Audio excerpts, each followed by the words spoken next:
Thank you so much for watching. Thank you. Have you subscribed? Yes, you. Have you subscribed? You. Yeah, before you go, click. It's free. Click. Just that's it. Have you subscribed? You're laughing. Have you subscribed? Have you subscribed? Thank you. Thank you. Thank you. Hey, madam. Thank you so much. I can see you. I can see you. We have to get to 100,000 subscribers. This by the end of the year. How are we going to do that if you don't subscribe? Yes, you. Yes, you're about to click off. Why? Have you subscribed? It's free. If you don't, ask your son, ask your daughter how to. Just one click. Thank you. Thank you. I see you. Aha. Thank you very much. Thank you very much. I'll see you tomorrow.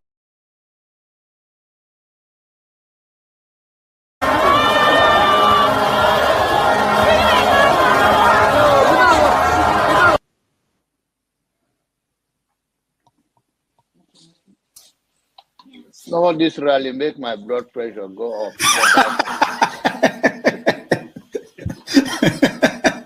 Dr. Damages, please, I want Soli to tell us who are the fools on this panel. I consider you a fool. Yeah. On this panel, yeah. Who are the fools? I will explain the foolish statement that you made. When you were talking about Sowore. I made a foolish statement. Yes, you did. You must be very stupid if you don't know how to respect your elder. You are very, very stupid. Are you crazy? You must be very stupid to use that word on your elders. Am I your mate? You're a very stupid boy. Can you learn how to talk? If you cannot handle it, don't ask me. Can you learn how to talk? Mute your mic. See, don't be fooled with the comment section hype. So excuse me. Okay, hold on, guys. I expected you to ask him to withdraw that word. Nobody is a fool on this panel. Okay, hold on. Stupid. Can you call your hold on, everybody. I know we are ranting. Can you call your father a fool? No, hold on. If my father behaves like you, yes, I would. No, please, everybody, calm down.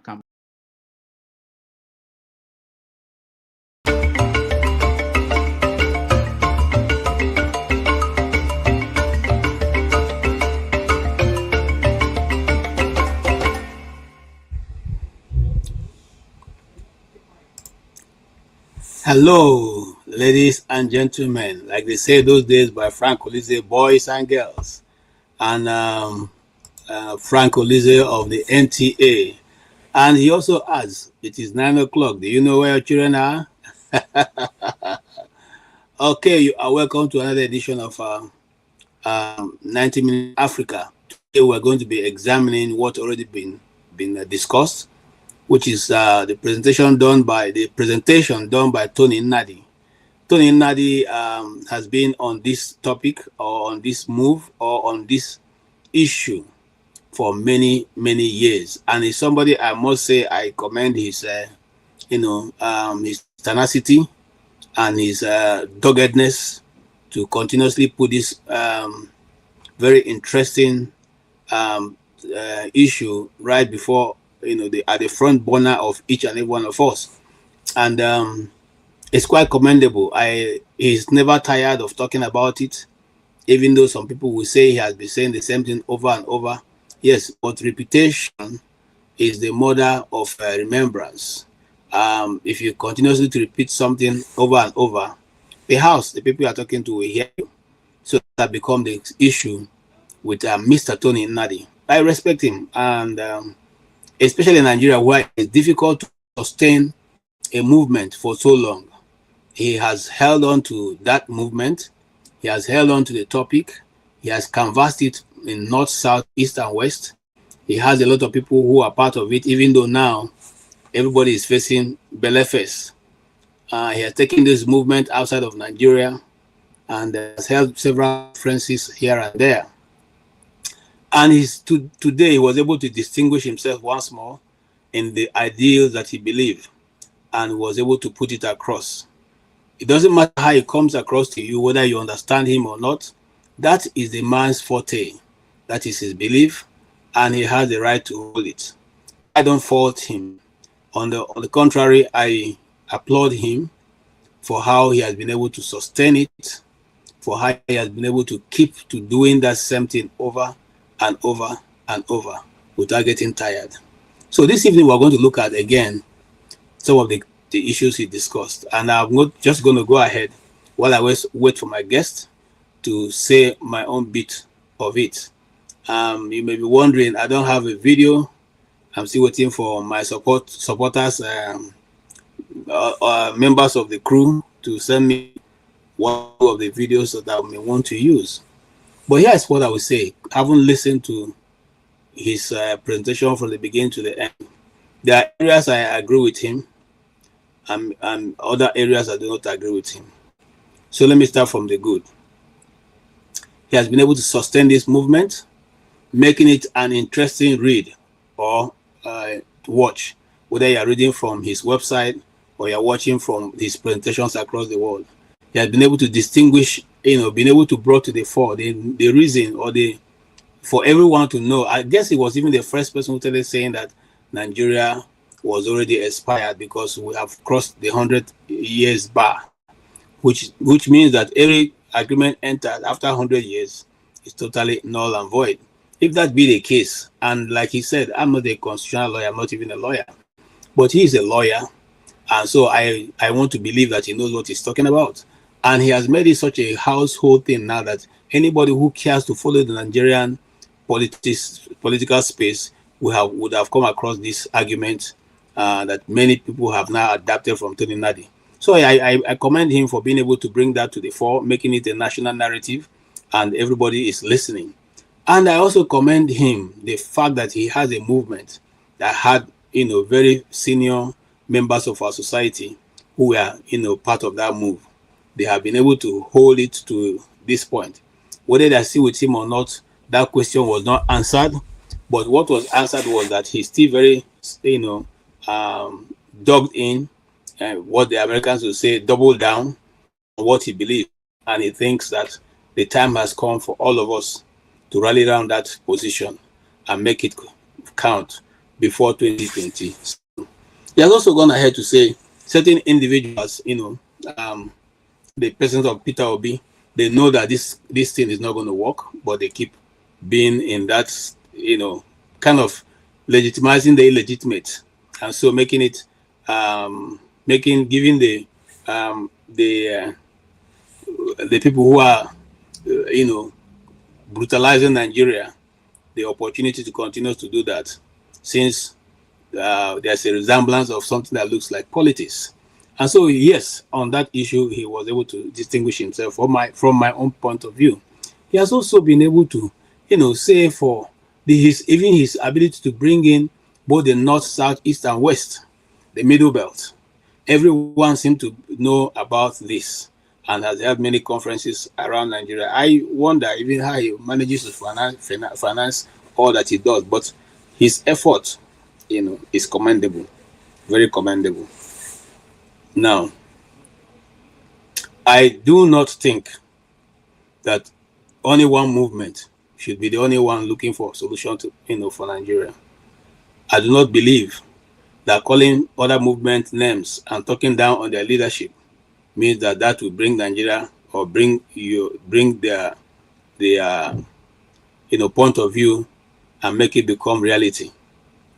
I also do not believe that anybody outside of Nigeria can do that. However, I also agree with him that the Nigerian people, which is my point, which has always been my point of departure from the thing called One Nigeria. The Nigerian people have become so laid back and believing that God is going to come down and walk the streets of Abuja and get us the desired freedom we need. God will not do that. For the avoidance of doubt, Jesus was hanged on the cross. God didn't come down. He allowed him to go through that process and eventually came to the point where he is. That's not to take away from what Jesus did, because that was divine mandate that he. God has also given Nigerians and you and I divine mandate, for which is our cross we must carry. And what is that cross? The people of Nigeria must wake up and ask the question to their leaders, the so-called people who are leading Nigeria, the so-called, those who are ravaging the economy of Nigeria and the financial system of Nigeria, the so-called those who in the Bible, in Amos, it was described as the cows of Bashan, those who are now beginning to make sure that not only the poor eating their own children, the poor themselves will begin to eat themselves.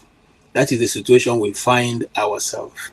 And so, yes, on that issue, I believe that he has done, tremendously well by bringing that to the fore. But I do not believe that one group alone, that is Tony Nnadi's group, Ninas, has the ability to bring about the move and make it work. In many other states where people fought for independence or fought for freedom, liberate themselves from the old class, they didn't do it with just one group. Many groups have employed many tactics. And at the end of the day, they all were able to rally themselves together and brought about the results that was needed.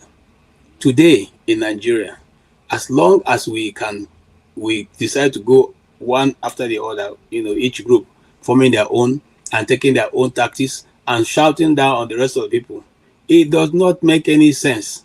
It's not going to help any one of us. It's not going to bring about the change we need.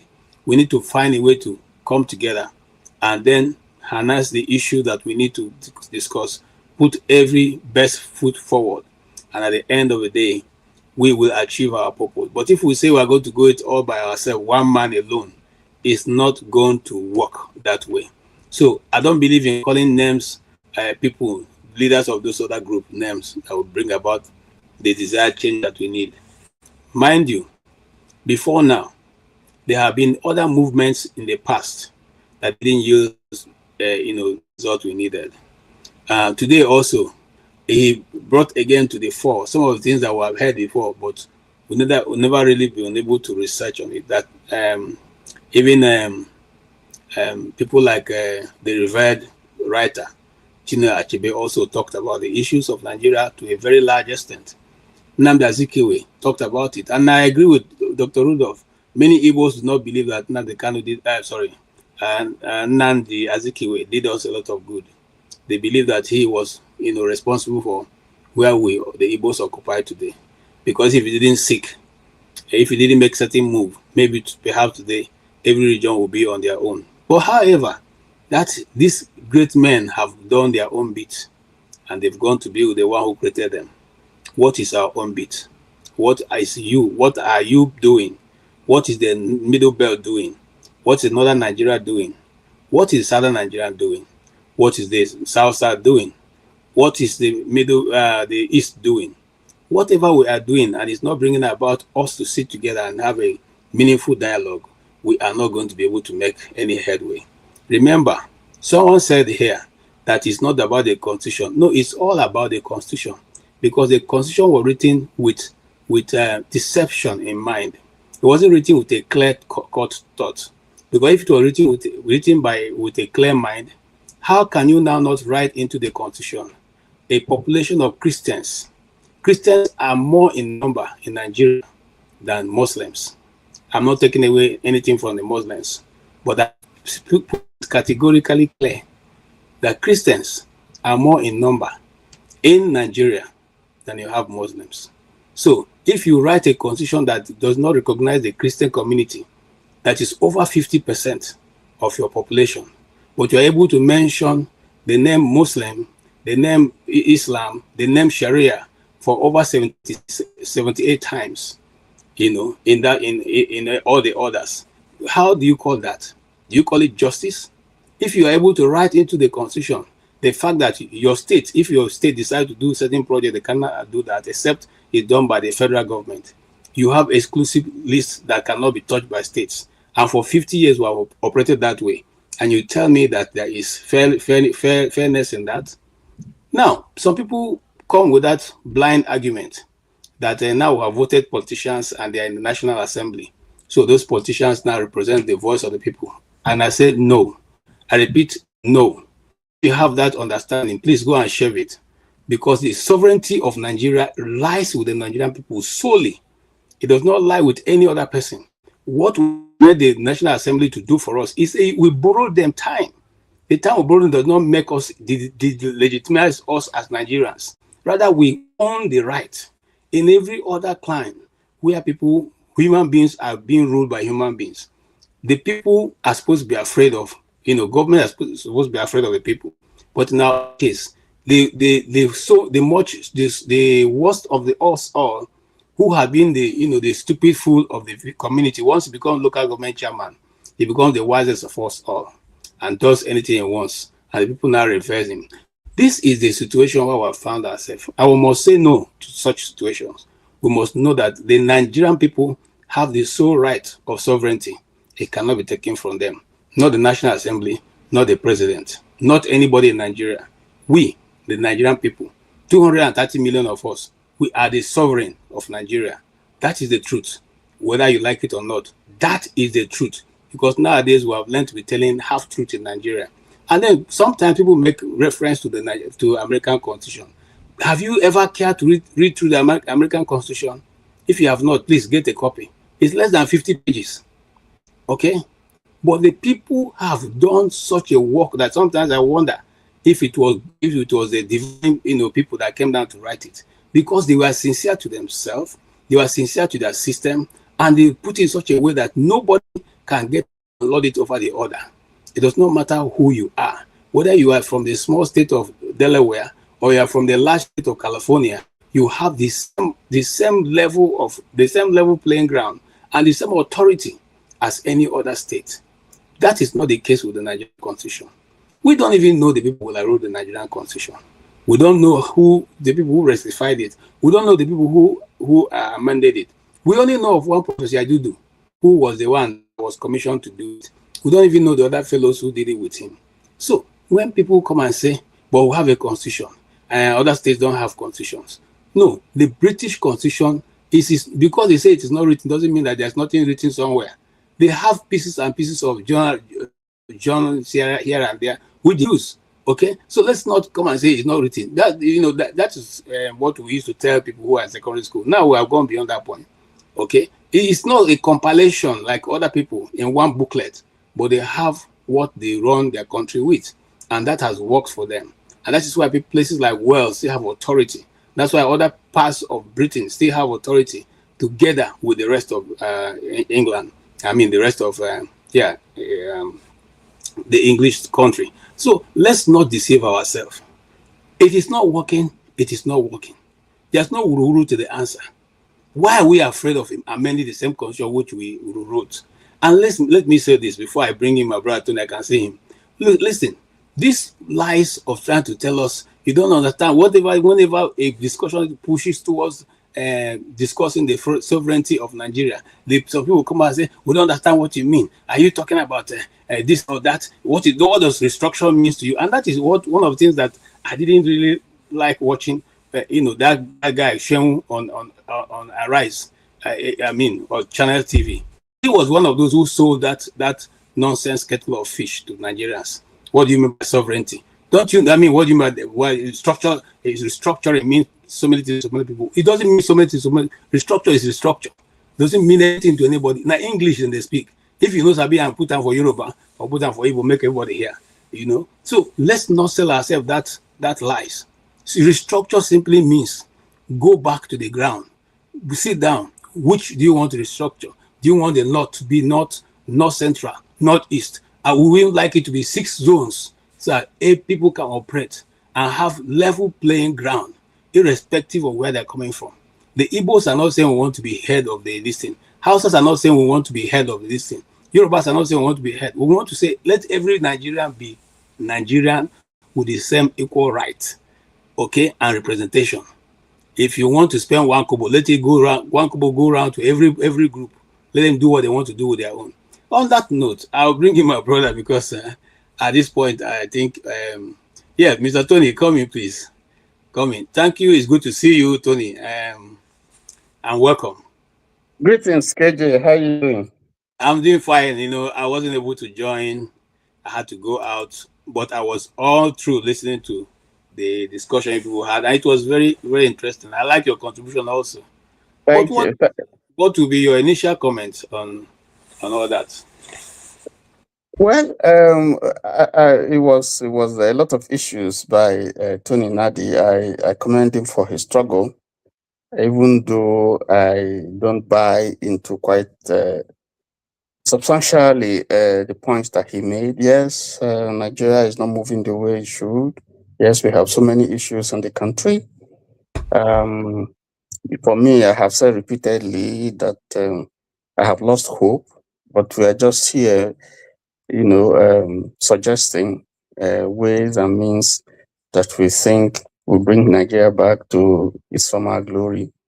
The area where I particularly disagree with him is and this is what I understand from what he's saying and the summary of what he's saying, that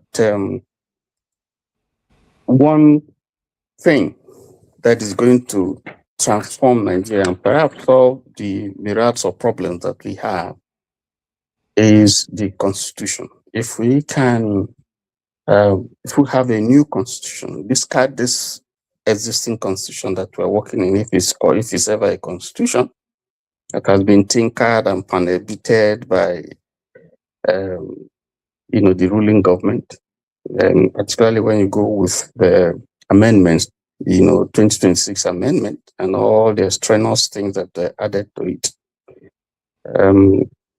That if we do away with this constitution and we manage to get a people's constitution, quote and unquote, that we would have solved the whole problem that our country is confronted with.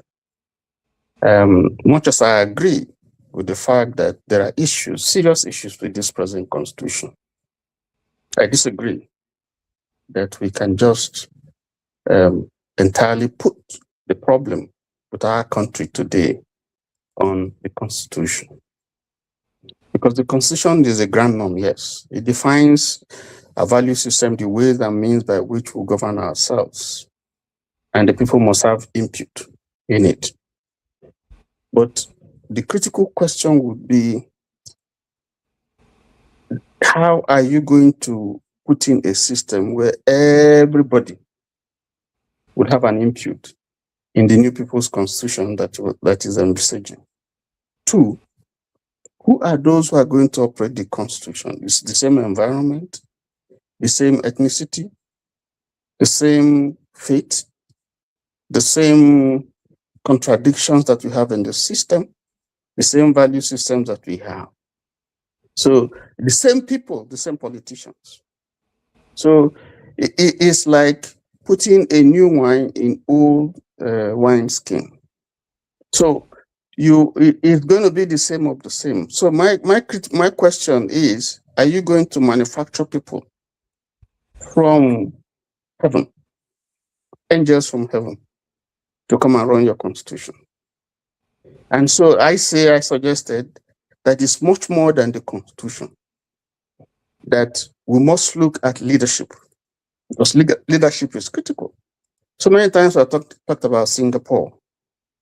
If you go back to Japan, many years back, you talk about the Meiji restoration, Emperor Meiji. You can even go to China and see the revolution that was started by Mao Zedong and then laid down a path that every other person is following. So you can go on and on. And you see, you can even come down to Africa. And you look at, even though we're not doing as good as some of these countries, so you can go to Tanzania and look at what Mwalimu did. First by trying to reconcile Zanzibar and Tanzania and form them into one country. And then there was a language that they used to bind the people together, which is Swahili. And then he developed his own authentic African socialism based on using the Ujamaa system. So if you go into how he tried to unite the country and made sure that if there's a president from the mainland, then there's going to be a vice president from the island, Zanzibar. So he put in place things that he felt that will unite the country and build this young country. Okay? And that ran for a very, very long time. So at the time that Mwalimu retired from politics, okay, the people were bringing to him presents and so on and so forth. And he said to them, I only have a bungalow, I think a 2-bedroom or 3-bedroom apartment, and I cannot take all the things that you are giving to me. That's the president, independent president, that served that country for a long time. He didn't have mansions and planes and all kinds of things that we see our leaders today have. The same example is I see, with Malam Aminu Kano, the leader of the PRP. At the time he died, he had 2 governors, Abubakar Yimi and Balarabe Musa. And yet, he was living in a mud house.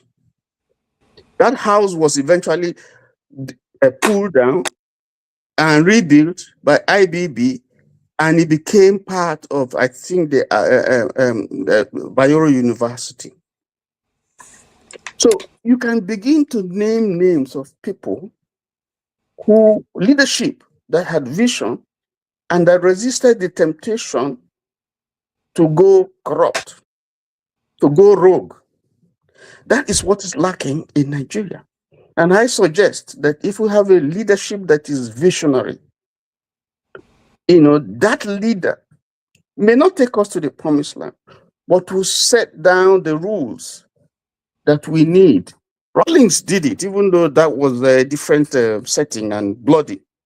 But the point I'm making is how leadership is critical to turning around the fortunes of the country. So if you have a leader that is corrupt, if you have a leader that forged his document, we don't know his age, of course he will tinker with the constitution to ensure that every other politician that comes, that the issue of document forgery, will not be an issue. So you can forge and you become, if you have a leader that is bereft of any modicum of decency, someone who has been found wanting, inside or outside this country, of course, the people who are going to surround him will be birds of the same feather. So that's the problem that you are having. So if you look at some of our political leaders today, governors, senators, and so on, if you check them out and look at their past history, you're going to see people who have been convicted, who had, been found guilty in one country or the other over one crime or another. And these are the people who are leading. And so when they come to the Senate, of course, you will see that they will put a law that will make sure that even when you are being found liable criminally, that will not be an issue to hold you from contesting an election.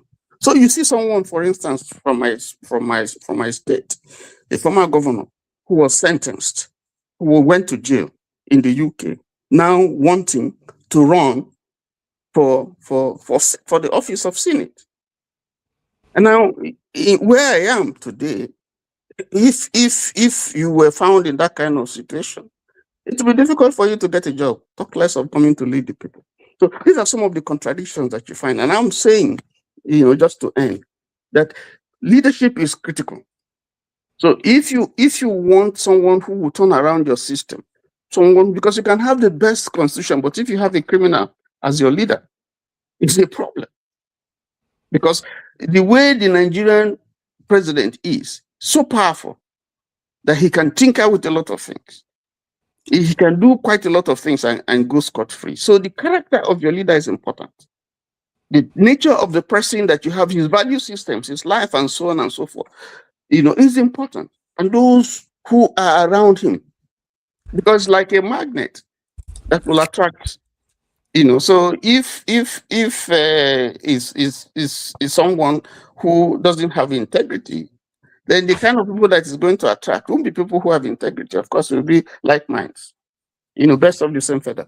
Let me stop there so that others will contribute. Thank you.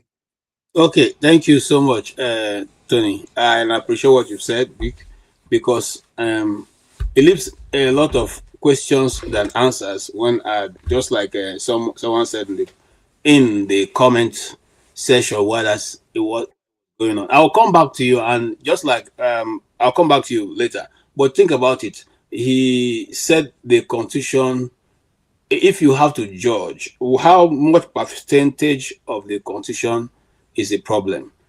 Chim, you're welcome.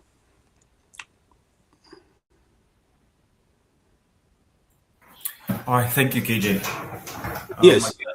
I know you have your own line of questioning, but I listened to the questions you asked and the way the response, was given. I also felt, just like you said, that it was more of an attack than answering your question. Now, why do people like that? We noticed that also with Simon Ekpa. Why do they come with the, that kind of action instead of explaining a serial perspective? Yeah. Okay, thank you. I think, like I was having a personal discussion with someone after the show on the subject matter. I think the problem, let's give them their flowers when it comes to agitating. It's not everybody that has a personality for agitation. So the problem with us as Nigerians and as Africans is that people do not seem to realize that we have these God-given roles to play in the evolution of society. So there are people who are gifted more in leadership and politics, and there are people who are gifted more in maybe policy making kind of thing. Then same way, there are people who are gifted in being the ones who hold society, accountable, which is where the people who agitate or do how do you call it now? Aluta. Let me put it that way, because the refined word was skipping me. The people, we have this role. Unfortunately, while we have those innate personalities, people don't seem to see it from the perspective of, okay, this is my role. Now, when you come on a show like this, he has come to sell and to explain to those who either have heard him before but don't understand what he's saying or what he's agitating for, or those who have never heard about him and want to say, okay, what's this man talking about? His job is to come and educate us. And I think it will do us a service. I'm using the word us. I don't want to focus on him. I'm just saying generally in all things, is to see ourselves as that whenever we have these platforms, the interest is that as you engage people and they give you feedback, it helps you even go and refine what you're pushing. There might be gaps in what you're pushing that you may not have seen. So when someone asks you a question, it should trigger something to make you say, that's fair. You explain and you can say to the person, okay, thank you. No, I never thought about this, and you go back. But why, back to your question, why do they? It's because they are impatient. They tend to believe that once you come on air, that everybody just has to agree with you. No, everybody's not going to agree with you. And some are not going to agree with you from a place of malice. They're not going to agree with you from a place of perspective, because they don't agree with you. They just agree with you. So in my own case, interestingly, I agree with him. Nigeria's constitution requires a review or a total, overhaul. Like he rightly said, he said something that people often miss. The resources in the Niger Delta are being appropriated the way they are being appropriated because the constitution makes it possible for that to happen. The constitution puts the ownership of that resource in the hands of the federal government, not in the hands of the people and their governments at the location where these resources are. Unlike where you and I live, every resource that belongs to Massachusetts belongs to the government of Massachusetts. The only thing they do is that constitution now says, for all of you who are part of this federating unit, you will contribute a certain percentage. As you generate your oil and sell it in the marketplace, you will give 20%, 5%, 10%, whatever it is the case, to the federal pool to help the federal government run this general government. But in our own case, our constitution makes it the reverse. Everything belongs to somebody sitting in Abuja. And then he is the one saying, okay, the person in Port Harcourt that owns the resources, I take derivation 13%. The person in MB say, take this. No, it should actually be the other way around. And so when people are saying this constitution is part and parcel of the problem, they have a point. Nigerians need to calm down and realize that, listen, the federating units are what make up the federation. It is not the federation that causes the federating units to be part of it. No, it's the other way around. So when I come to you when we form a government and I come to you, sorry, please. When I come to you at the federal level, I am helping create a federal government. The federal government does not create the federating units. The federating units create the federal government. It is those who look at it from this angle. I am on my own, you're on your own. But we realize that on our own individually, we might have we are vulnerable to certain things. Then we'll come together to say, to protect ourselves, let's form a union. When we now form that union, we now say, how do we fund this union? It is funding that union. That is where we now start taking my cocoa, I sell, then I give you 5%. You sell your palm oil, you bring 5%. You sell your granite, you bring 5%. And then we give strength to that federal union to speak on our behalf on things that are common to us. But individually, we can go and live our lives. The guy in Imo State should be able to go and live his life quietly. And then when it has to do with things that concerns him and the man from Kano, then they come to the federating unit and agree.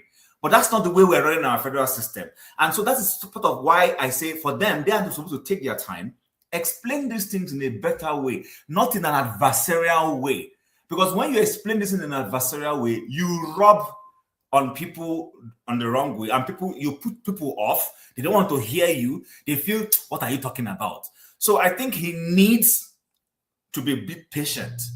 He needs to understand that as much as he has a good idea and a good intention, everybody won't buy it in immediately. It is gradually, you start selling those things to people. They begin to see, come on, Nnamdi Kanu is not actually a bad person. What he's simply saying is, the guy in Ibadan should be able to live his life without interference with the guy from Adamawa State. They're on things of commonality, they come together. But that's not, right now, people are not seeing people like him as, friendly because of the way they come across. So hopefully, if he's listening and other people are listening, they can be able to see that this is how we can go about it. Even some of those politicians to land on this in that so-called National Assembly, there's a way you will talk to them before you know it. Some of them inside there will start fighting this cause. As some they will start fighting this cause and say, come on, you know what? Let's forget what we're doing here. Come, let's go and vote to see if we need to review these things properly. Okay. But right now, they're not doing it that way. That's just my perspective. Thank you, Chim. And thank you, Chim. I totally agree with your perspective. And, I will come back to that later because, it seems to me that anybody who wants to make news just carries Nnamdi Kanu, throws into the, throw under the bus, then carry people to be thrown under the bus. Then you have now gotten the capture the news headline. And forgetting that Peter Obi, no matter how you see it, came third by their national record, and consequently is not even a position for people for him to making headline news. But these days he seems to be grabbing the news circle, and nobody's asking themselves why. Because if he wasn't significant, I'm not sure that the whole apparatus of government will be set up to chase him up and down to find out what he's doing when he's in his bedroom, when he's not. And but I will come to Mr. Ike. Welcome, Mr. Oti. I'll come to Mr. Ike and I'll come to you later, Oti. Ike, you heard what he said. Now, and I'm sure you have followed up. Of course, you followed and made your own or saw it. The question now be, I've heard that thing many times. You are an obedient movement. Is there any possibility that Peter Obi is playing, and I'm asking this as a journalist, is there any possibility that Peter Obi is playing to the gallery to help Tinubu win election come 2027? Happy Sunday to every one of us.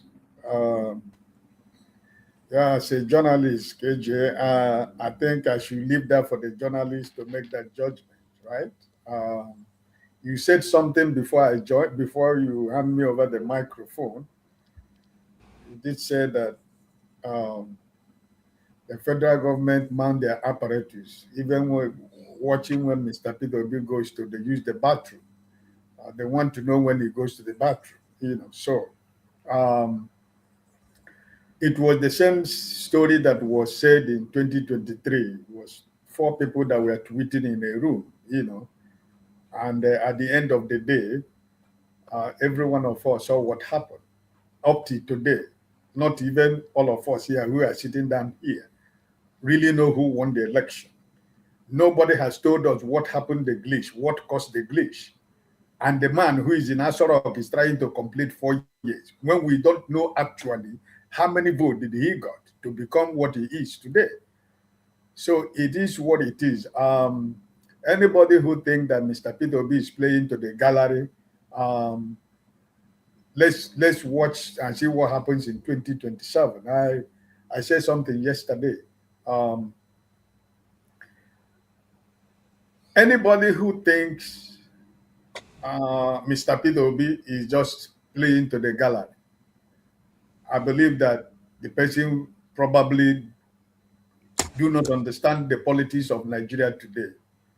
But I think that time will tell. In a matter of weeks, we know whether he's playing to the gallery, or we'll see whether if he's really in this game for it, right? You can imagine today, before he went to Kaduna, there was a place they paid for him and the people of Kaduna to receive him. 1 p.m. before the time, they decided that they are not going to give them the place anymore, you know. And luckily, they themselves in Kaduna State, they oversee such a thing. So they made a second plan because they know maybe something like this is going to happen. So they eventually succeeded in using the second plan that they had, which was a smaller place compared with the big place they wanted to receive him in Kaduna. You know, he was in Katsina, Kaduna, and Kano today. So let people say what they want to say. Let people think about what they want to think. We all are watching the unfolding event in Nigerian politics, you know. But like I said, in few days, in few weeks, we'll actually know where we were going, you know. But I want to speak a little bit about. I don't know the young man who came, and I didn't follow the program. But when I came back from church and as I was doing my laundry, I was looking, you know, listening. Was all about Constitution. I was here, you know. I don't think there is any honest Nigerian who doesn't know that the Nigerian Constitution is a problem. Even the people in the north that are opposing it, privately, they know that that Constitution is a problem. You know, so it's not something that somebody has to play politics with. We all know what is the problem, but how do we solve that problem? Like my brother Tony said, is leadership. I know there was something Brother Tony sent me last week about the people that are in the Yorubas that are in positions in this government.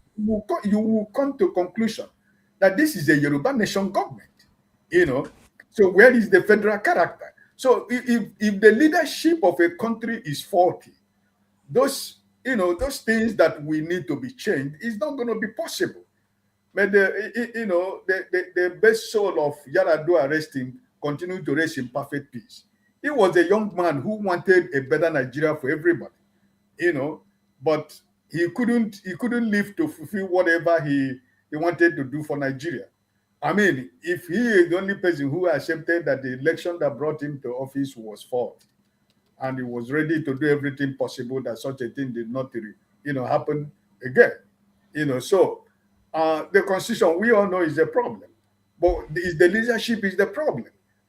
This man who is in Asorok, who came through the back door, and he have decided, because he made a statement that is working up to today, Emiloko. And that is what it is. When I was looking at that list Tony sent to me, and I was asking myself, are we really in Nigeria? Because if you say, oh, what about Buhari when he was there? It was only the Hausas. Yes, maybe he did it, but you have the opportunity to change it. That's what leaders do, right? When leaders take over government, when you discover that the man who was there did something that was not good, it's your responsibility to change it. But no, because he already made up his mind that it is a Miloko. So he decided to go west. And he has not stopped going west. So the Constitution is a problem. But who has the lever to say, listen, I know that this Constitution is a problem, but we have to start from somewhere.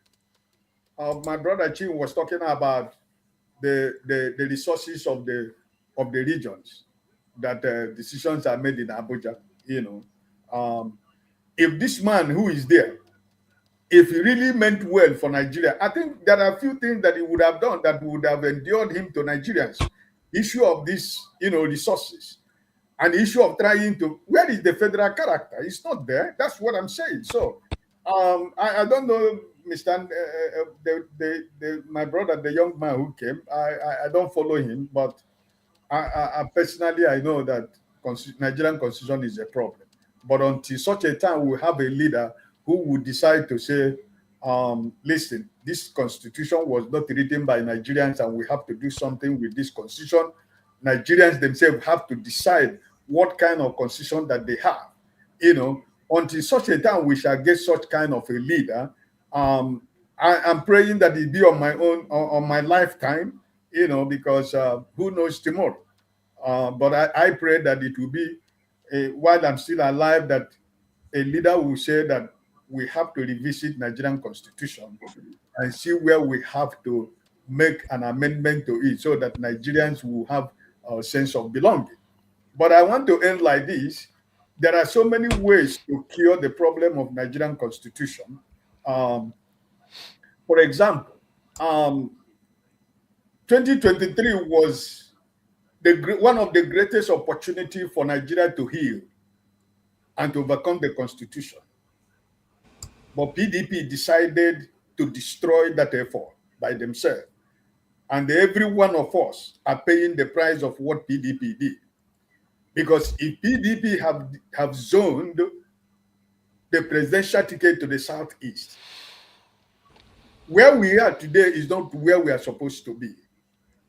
So, and this is another time again, this is another opportunity for Nigeria to heal and to see reason why that Nigeria, if we are talking about true Nigeria, that it is time again that whatever anybody is trying to do should put the Southeast at the paramount, at the top of their list, because that is the beginning of the healing of Nigeria.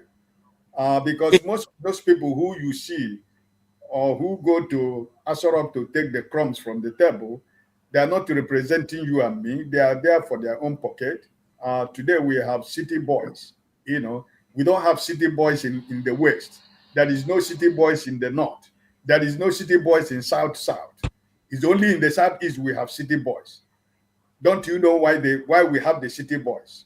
They will always use your own people against you, to make sure that that thing that would have healed Nigeria, or that thing that is supposed to heal Nigeria, that somebody, they will use your brothers and sisters to make sure to say, oh, but we tried, but it is KJ. We did everything that we're supposed to do that it happened, but it is cheap, So that is where we are today. But I think, like I said, I am very hopeful. And those who are saying Mr. Peter Obi is playing to the gallery for Asiwaju to win. That's what you ended with, is one of the questions we're going to tackle today, and most especially most of us here are from the South. Why is it that it's convenient for them to find a willing Igbo man who will play the devil's advocate? Many years ago it was Aton Zeribe. After Aton Zeribe, it was Daniel. What's his name now? Daniel Kanu. Okay. After Daniel Kanu, we still have another person. In fact, the last one was the one two that are operating now. One is Victoria. Is it Victoria? Anno somebody, the presidential advisor, who have now turned against the APC. And then you have Joe Bokwe, who is in Lagos. Why did they always find a willing horse in the East? That will answer later. But let's go to to CM. And CM, I also heard your contribution. Tony Nnadi is not a pushover. He's an astute lawyer of many years. And I think he also gives a good impression of himself when it comes to putting his argument forward. Why has he not been convincing for Nigerians to go along with him? And does he need to put other people, other groups who are also agitating? Because I didn't see him. Oh well, he mentioned other people to refer to him. So why is it? Why have they not accepted the idea he's canvassing all these years? Because he has been on the ground for a long time. I think, thank you, KJ. Good evening, everybody. Please, all protocols duly observed. I think it has to do with partly by, maybe the message has not been well received by Nigerians. Some people might still be ignorant, and Tony, when you see him speak, although I was taught in English language, but I still have to learn one or two things from him because the way he maybe when he's a lawyer anyway, so his argument is always everywhere is a law court to him. Any podium, anywhere he stands, whether in a platform like this or whether he are talking to you at the bus stop, everywhere is a law court. So we feel that he is addressing the court or maybe making a case. So I think, Nigerian, the level of literacy in Nigeria is quite low. So I think, in fairness to him, that the argument has not been, and his message has not percolated very downwards to the people. However, given I don't know the way they do it, otherwise, if some of those things could be translated into maybe into vernacular, so many Nigerian languages, it might not be all of them. Okay, let's just say pidgin English. The thing is for people to understand, because when they get to understand where you are going, they now make either to, if they want to support you, give you the support, they now come out fully, or if they want to oppose you, they are now opposing you based on, not because somebody teleguided them. I think that is the thing that this thing is lacking. If you see when Nnadi Kanu was broadcasting, because we use Radio Biafra in English, but there's Radio Biafra Hausa. Yes, translate at the end of the broadcast. Somebody in the north who understands Hausa will be translating it, broadcasting it the way Nnadi Kanu said it, but in Hausa language. There was Radio Biafra in Middle East, Radio Biafra in South Africa. The mother one is in London. There's one in the Caribbean. At a time, he gave the people of US opportunity to. You can also broadcast. There's one and I think we started with Australia. So the effort to reach out should be there. Tony's own can always say it might not be his fault because of the way Nigeria is, but somehow it might be the group that is fronting for me, that is leading. They should, apart from going to mainstream media, they should use the local language, pidgin English, drive it anywhere. Because it's the message you want to sell, not really you selling it. Because you want the people to. Because what Tony is advocating for is 100% correct. Nigeria needs a constitution that everybody have a buy-in. That's what Tony is saying. It's not a case of somebody sitting there and say, look, we the people. That's fraud. One moment, we the people. Some people might not know, but this is the American Constitution. Very, very, very small. This is the almighty US. This is their constitution. Almighty. In fact, not the whole page. The page, it said the Declaration of Independence. It contains the Declaration of Independence, and then the second, maybe half of it. This is about how many pages? Everything put together is about 90 pages, and very, very, it's like you can put it in your pocket, breast pocket. This is the American Constitution. So, but when they say we the people, like they started here, the Constitution of the United States of America, for them to say the Declaration of Independence, he said when in the course of human events it becomes necessary for one people to dissolve the political band which have connected them with another, and then to assume among the powers of the earth and all those things. I wouldn't be reading it. So it's like this. When you read it, you now understand. And when they say, we the people of the United States, in order to form a more perfect union, already they have a union, but they say a more perfect union, establish justice, domestic tranquility, provide for the common defense, promote the general welfare, and secure the blessings of liberty to ourselves and our prosperity. Do ordain and establish the Constitution of the United States of America, Article 1, Chapter 1. So this is what it's all about. But the people will have a buy-in. So what Tony Nnadi is doing, I agree with that. In fact, that is irrespective of any society, you need a constitution, because Nigeria being a plural society, it is even more compelling that we need it. Because, like Pat Tommy used to say, it is better for everybody to be, it's a favor to everybody to be inside and pissing out than for some people to be outside and pissing in. So it's not good. So what Tony, yeah, that's what Pat Tommy said. All of us should be inside and then be pissing out. Than for some people will be barricaded. Some are outside, they want to piss in, and that is the confusion. So what Tony Nnadi is doing, yes, it's admirable. I commend him. But the thing is that they must find the tactics to drive their message down to the grassroots. Use pidgin English. If I say use Igbo language, maybe only in Igbo, what of Ijo? Does it mean that because you want to carry everybody along? So use the common language they will understand. Maybe for the North, you can say Hausa, which is general, but use pidgin and be driving it, and then go make it.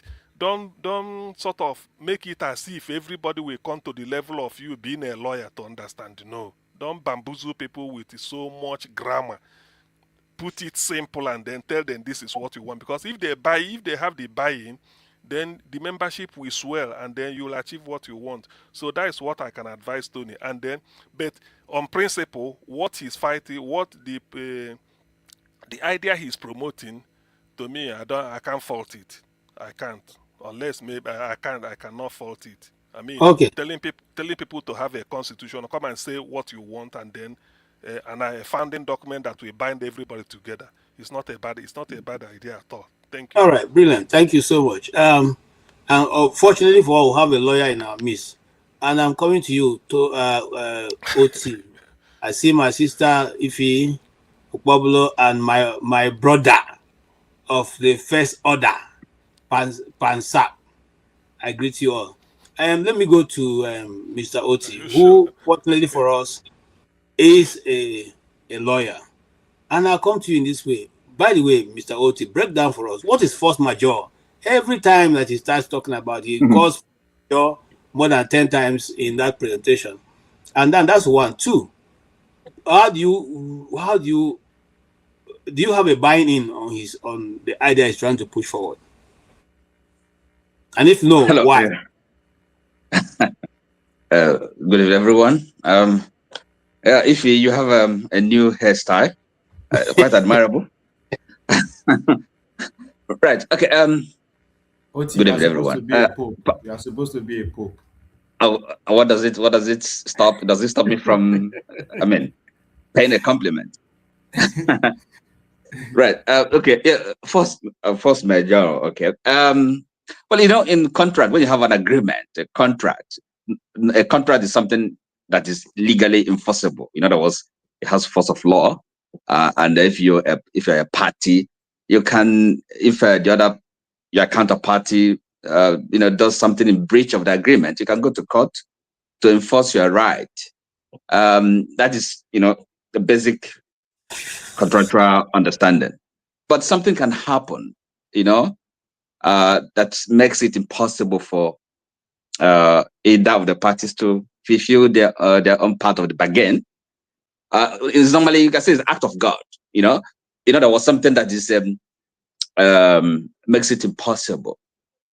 Okay, so that's the force majeure. It's kind of an intervening event that makes a contract impossible for either of the parties or any of the parties to fulfill their part of the bargain. So, it says force majeure. In other words, that excuses that party that is in breach or that is no longer in the position to perform.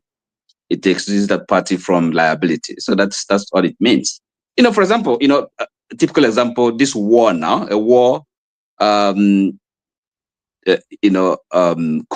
may have had contracts, supply of liquefied natural gas, to some countries. But with this war affecting, their factories, or their refineries, so they can no longer perform. So that's and therefore you can't really hold them accountable for their inability to perform. That's all it means. Okay. I mean, I hope I've answered that. So, yeah. Just to follow up, and please don't be in a hurry. You are the lawyer here. So now, can any section of Nigeria go to court and declare that they are no longer interested in the union because the original intent and purpose which the constitution was written has been breached?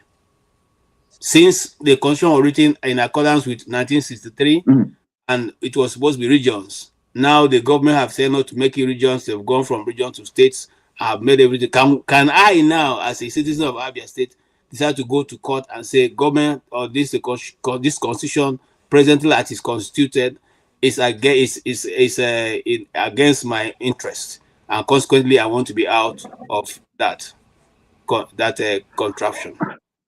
Okay. The way we answer this question, I can't pretend to be a constitutional law expert, but from my knowledge of law and constitution, I think you can actually, it's just you have the constitution there is a justiciable document.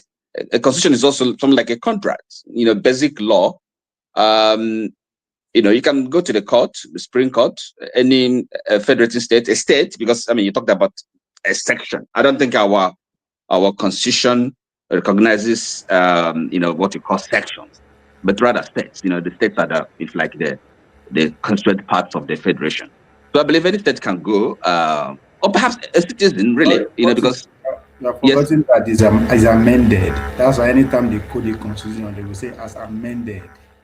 So yes, it's been amended because originally it was in 1979 that brought the presidential system of government. So we still have that presidential system of government, but of course now we have 1999 constitution amended. So it's an amended constitution. You cannot sue the country based on what has already been amended. No, what are you talking about? No. Sorry, I'm talking about what the question KJ asked. If you can sue Nigeria based on 1963 agreement. But as I said, right. I see. Okay, 1963. No, but look, I was no, look. You see, we have a new ground norm, a new constitution, really. So making a reference to 1963, I don't think it doesn't really. It has no weight. If you ask me, there's no validity to that because we have a new 1979 constitution, presidential system of government, a new ground norm, right? So you can't be referring to 1963. Forget it. It doesn't exist. Okay. So go ahead with your own answer. Okay. So yeah, that's my understanding of that. So now I understand. Okay.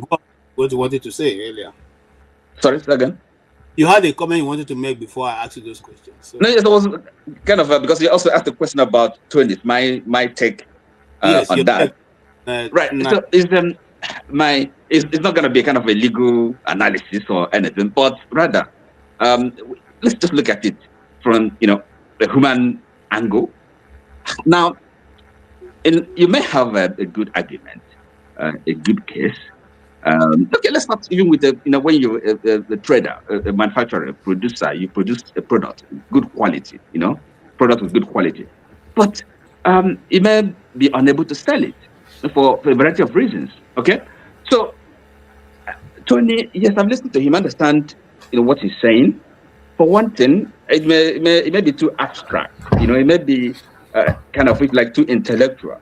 It's not something that really touches some kind of people. The population feels. It's not that they can't understand it. And as a matter of fact, most Nigerians get the point that our constitution is not working at least as it should be. Okay, so to that extent, we have problems. There are defects. Okay, even the constitution as it is, how well is the government playing, by its rules? Okay, that's one thing. So now coming to Tony, everything, as I said, it's not a legal analysis, but I'm just looking at it from, as an ordinary person, as somebody with common understanding how the world works, how things work in life. I don't know. This has been for how many years now, and it's still telling the same story. Okay, but no traction. Sorry. So it's still telling the same story. So why is he, is he advancing, or what is it? Where is he? So as far as I know, I don't see what the followership or the people really joining him, even though he's saying something. But the problem is this: you see, we have politics, okay? In other words, whatever good ideas, good arguments he has been overtaken by event. You see? So because this politics we have, the political elite, political class, they are the ones that make the weather. So it doesn't matter whatever Tony is saying, no matter how valid, how credible, but it's not gonna cut it. It's not gonna make any progress. You see? Now, because, as I said, it's common knowledge that the Constitution has major problems. Okay, for example, this resource distribution and all that. So we know all that. And again, there are also actors, serious actors, doing something about it, making the case for constitutional amendment. We know about the patriots, right? Headed by people like this former Commonwealth Secretary General, Emeka. Is that right? Okay. And so, yes, these are kind of serious, operators. They know what they're talking about, and of course, they are making the case for the amendment of the Constitution. So, really, and therefore, Tony's case product is what the Germans would call Schnell von gestern. It's been overtaken by event, so he should forget it. And I don't see anybody he's convincing. So, really, what's the point? Now, if a good leader, comes to power in Nigeria, he should be able to achieve the same result. Have kind of a restructuring of Nigeria. Everybody knows it's important, it's necessary, and that can be done without necessarily going the route Tony is prescribing. So I don't see it succeeding. He's okay. He's making good effort, but in life, not everything has its time. His effort, his past is set by debt. So it's really, for me, I can listen to him, argue with him, but again, so that is that's my kind of my understanding of it. You see, so I don't think it's not going to happen. It's not going to, whatever he thinks or whatever he says. No, Nigeria will move down. So look, really, my understanding is this politics we have now. That's the only thing we have, the only game in town. We should try and make the best of it, and then maybe kind of have a new beginning for this country called Nigeria. Alternatively, if we can't work, we might as well, bring it to an end. Okay. One way or the other. Thank you so much, Oti. I like where you landed. That has always been where me stand. But I will leave you to make your other people to make their contribution. Okay. Now, the argument so far canvassed by him, sounds very workable if in a place where people want things to work. But I will come to Okpabolo before I come to Ife. Tony, you have spoken, right? Yes, I have. Yes, I have. Thank you.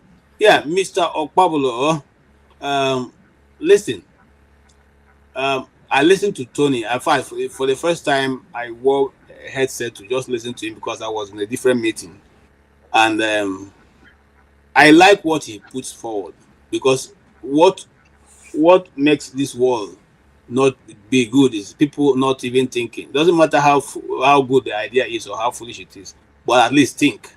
Why do we refuse to come to the table to discuss the constitutionality or otherwise of Nigeria's existence? And if in answering that, bear in mind that I am aware that or otherwise of Nigeria, and even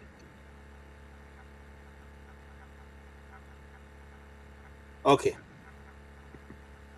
So I'm aware that there are people or there are forces who don't want that to be discussed. But the question is, why is it that the Nigerian people have not deemed it fit to pick up his idea and run with it? Or is it that he's keeping it too close to his chest, that nobody really knows how to get into the movement itself and then give it traction? Thank you, KG. Are we going to talk about the Obi trajectory later? Yes, I have Obi's meeting in Kano, which we are going to go. Okay. But eventually, if you want, you can talk about, because I hear him hammer so much on Obi. Like I said, I am not one of those who, I'm not an obedient. Let's just take it one by one. Yeah, so you can actually wave that in if you want to, but not discussing the issue, the Kano issue we'll discuss separately. Okay, let me just stay on this. I think your question centered around why are Nigerians not gravitating towards Tony's idea or proposal, right? Yes, sir. And I think Chim touched on it earlier on about on that, and Oti said something that I kind of reckon with, which is very potent as far as I'm concerned. He said Tony's, I'm paraphrasing, Tony's proposal has been overtaken by events. And I think that's very important, right? Some of those events one of those events are the gentleman agreement that they are currently implementing, which is turn by turn. It's outside the constitution, but it's as if, the players have come to accept that. So if over time, the constitution has been adjusted, so many times. And I think that's where we are. To answer you directly about why people are not gravitating towards Tony, I still fault their language of communication, the way and manner in which they are selling it is too complicated. I mean, over time, he will use American Constitution as an example. American Constitution are just one pamphlet, to paraphrase the event. So the guy, I think every thinking Nigerian will agree with him there is issue with the Constitution. But now his way of communicating the solution or what he believes is the way to go, that he actually having problem with everybody. Just as I said earlier on, he talked about the Sharia law, how it has to go. He talked about the Americans coming to make sure it go. If you know go, I mean, that's just too much for an issue that pretty much everybody has opinion on. So, and I think it is a way of them trying to sell the idea to Nigerians that they are finally wanting. But I think OT was also concerned if they no, let me butt in a bit, sir. But putting aside where he jumped from, is there substance in the things he's trying to put forward? Assuming you are a mop-up man, a clean-up man, and what he has said today is given to you to try and rearrange it in a jigsaw puzzle properly. It's a jigsaw puzzle right now, but you have been asked to rearrange it in such a way to make sense to the ordinary man. How will you go about that? Did what he said today make any sense for you that you can be able to put forward and sell that idea? No, I'm not sold. Okay. Good. That's what I'm looking for. You're not sold. That captures the essence of what you've heard, and I appreciate that answer. Okay. And the reason is that he's heavily emphasizes on regional governance, going back to what he believed Nigeria used to be. And I'm saying Nigeria don't pass that level. The current constitution that we are practicing, yes, there's a lot of issue with it. But the solution to that is amendment. We will keep amending it until majority of Nigeria agree with it. Why am I saying? Even as we speak, there is an amendment process that is going on.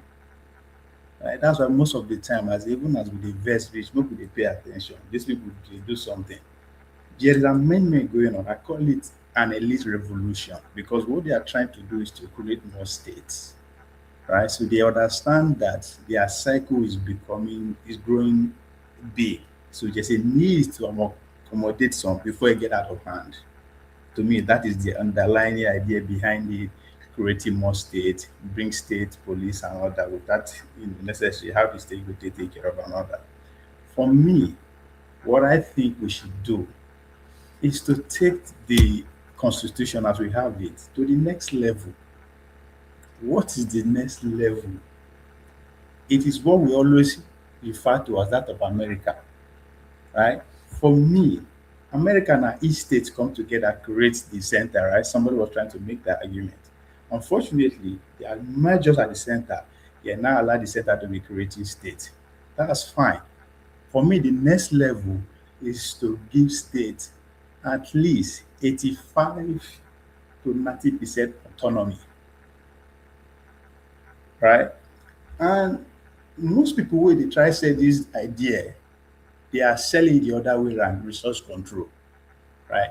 Because in the true sense, if you give each state the autonomy, you will have to come with that responsibility of them able to take care of it, say, by extracting their own resources, taking advantage of human resources and all that. So to trigger a conversation that will not be acceptable by the majority, there's a whole resource control. So that alone is a trigger to those people who don't have the resources that think that can. So, but if you say state autonomy, because that is what the Constitution of America is about, dual citizenship, dual sovereignty, right? People, they argue that for the past 60 years, we never see come together as well. We never see accept Nigeria as a country. If you read the American history too, even up to after their civil war, in New York, I will tell you, New York at first, it took them time for them to accept the idea of one nation of America.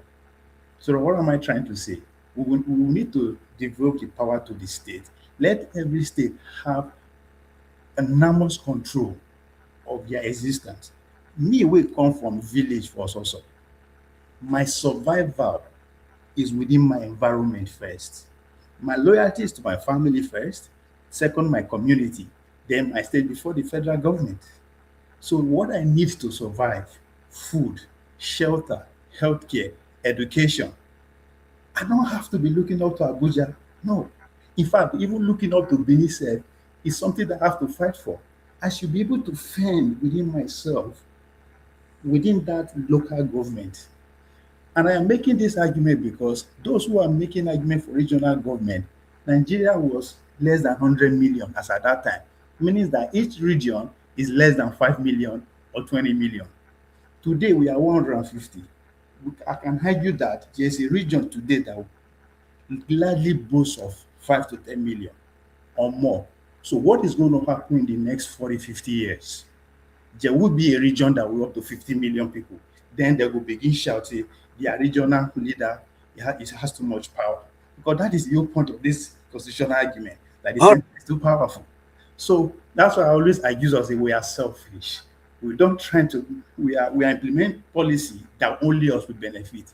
Let's look ahead. Say by 2075, each region will be at least 60 million each. That would be too much for one person to be leading. So let's look at state autonomy. Thank you so much. Looking at the state autonomy is the fact that they don't want to go there. Anyway, I like your submission. Ify, thank you for coming to be with us today, and we appreciate this lovely hair. Even as Oti has pointed out to the fact, even though we are seeing it, we didn't want to make comment, but since he has already made comment, say let's appreciate you. What will you say concerning Mr. Tony Nnadi's submission today? I'm more concerned. My own concern and my own pain is that since this man has been crying in the wilderness, nobody has heard him to be able to support what he's saying or otherwise refute it, because he keep giving example of people who are with him, but he's the only one who does the presentation so far. Today, to be fair to him, there was somebody who said he's a member of NINAS, but aside that, we don't really see these people. What do you say about today's submission of his beautiful presentation? Good evening, guys. Honestly, I did not listen to I listened a little bit, maybe the first 10 minutes when he was having problem with his audio. Before I went out, to see my family, but I did not listen. So honestly, I don't know. Okay. I came back and I started listening a little bit and pieces of it. So I don't even know anything he said. So I don't know what to say. Do you support Nigeria going back to regionalism? To be honest with you, anything that will make that country better, I don't expect it to be great. What's his name has been shouting, what's his name? I think AY. AY has been saying about regionalization, for the past few years. So I brought it up during Chido Dinkalo's visit here a few weeks ago, but I don't think he welcomed it. So, this is my thing. I think I prefer every state or every region to control their resources. I don't believe all the power, being in the center, just like what we are doing in Nigeria. We are too much of a country because of the number of, we about 200 and something million citizens. And to be honest with you, it's going to be difficult to manage. In this country where we are right now, literally every state is, taking control of whatever they have. You rarely hear governors call Tinubu or Trump, unless Trump, say something or call them for a meeting. But it's just like, look at what is going on in Nigeria. Tinubu is gradually turning the country into one party system. And you hear this governor tell you that you can't come here to campaign. And so I'm not sure. At this point, I don't know what is going to work for Nigeria. But if you ask me, I think it's worth trying. I think that's what we had during the Azikiwe them. Is that what we have? We have the Eastern region and Southern region and all that stuff. If that's what is going to help us, so that we can decentralize this power that is in one place, I think it will help. But the problem is with other people, with the people in power, with the power that owns the country, will they agree? That's where it's going to become very interesting because, again, even if you decide, if Tinubu, so-called president, decide to do that, but I doubt he's gonna do that, because what's gonna happen is that it's gonna limit his power if he tried to, regionalize the government. I don't know. Honestly speaking, I don't know. If I tell you, if I know what will happen, what will help us, or to move this country forward at this point, that I'm lying, because I'm confused, just like some people are confused. We keep on throwing out solutions, throwing this thing, throwing this out, but we haven't seen any of these things work. So what is going to work for us is what we're going to say. If regionalization is going to work, let's give it a try. If it doesn't work, we can come back to the table, round table, and have that discussion. But as of now, I don't know. The tribalism and all that stuff, I don't know. Thank you so much, Ify. I appreciate your, honesty to it. Even most of us who are even talking, we don't know really. Everybody just throwing out ideas out there, not because we have full proof that that's going to work. Because we're not negotiating or discussing with our people with an honest intent, and that's where that lies the bane of the whole, problem. Masca, can I say one more thing? Sorry, can I say one more thing? I know. Again, in as much as I will not totally blame Tinubu with everything that is happening in Nigeria, I was having discussion with, I think it was on this platform. And you ask yourself, what happened to our local government chairmen? What happened to them, chairmen, chair ladies? Because I believe the power is supposed to come from the grassroots, which is them. If you live, those of us in diaspora, we know how powerful these people are. We call them counties. I don't know, people in Canada and Europe, I don't know what you guys call them. But they are very powerful. They are the people that easily, the citizens can easily access to. For example, whenever we have like a city mayor of Atlanta, you would think election. You would think they are having presidential election, because if you see how people are fighting, or how the opposition is fighting to win this, you'd be like, is this presidential election? That is how it's supposed to be, But I don't even know if we still have those people. If we do, which I understand, that some states conducted election a few months ago. Where are they? What are they doing? Apart from slapping the girl that spoke up about her school, the school in her village, where are other people? Governor Amuneke is making videos constantly, people sending videos to him, and he's talking about it. And he posted a video yesterday that he was being threatened. One of the local government chairman is threatening him because he posted a video about his local government. So these are the things we need to work on. It's not only the senators, the House of Reps, the governors. What are the local government chairmen do? Nobody's talking about it. So we have a long way to go. Thank you, Ify. Yeah. Before I come to Masker, Chima, I see your hand. Yes, I just wanted to help if you understand. So the local government you're asking for, which is what we call city in some places and county in some places, that is the whole reason why. That's the one aspect of what Tony is advocating that I agree with. The Nigerian Constitution needs a review and an overhaul to situate powers and responsibilities in the right places. You know that the airport in Atlanta is owned by the County of Atlanta. It's not owned by the state of Georgia. No, it's not owned by the state of Georgia. It is this. So can you imagine? I want you to think of Nnewi local government. If there's something like that, yes, what does we have Nnewi not local government outside of market, but you can see the level of infrastructure that a local government in America owns. Yes. Mm-hmm. It's in Calgary. The city of Calgary owns the airport. They own the airport. So those are some of the things. But in Nigeria, who owns the airport in Nigeria? The federal government. And that's why when I came here earlier, I said that is the one area I agree with him. But my concern is that maybe the way he's going about it, he's not selling. Sometimes Nigerians don't even understand what some people are pushing. Just because I think the way we're sending the messages is not cutting through. So people don't seem to understand. They just see you more as somebody who's just agitating for something. So if we can learn to start breaking down our messages, like CM said, maybe break it down into local languages, I don't know, so that people begin to understand that, okay, is this what these people are pushing? But it actually makes sense what this person is pushing. Let's give him a backing because this makes sense. Our local governments have become, there's some local governments in Nigeria that close shop until at the end of the month when allocation is shared. That's when the doors of that local government is opened. So people here know what I'm saying. So anyway, KJ, back to you, please. Thank you so much. And yes, Masker.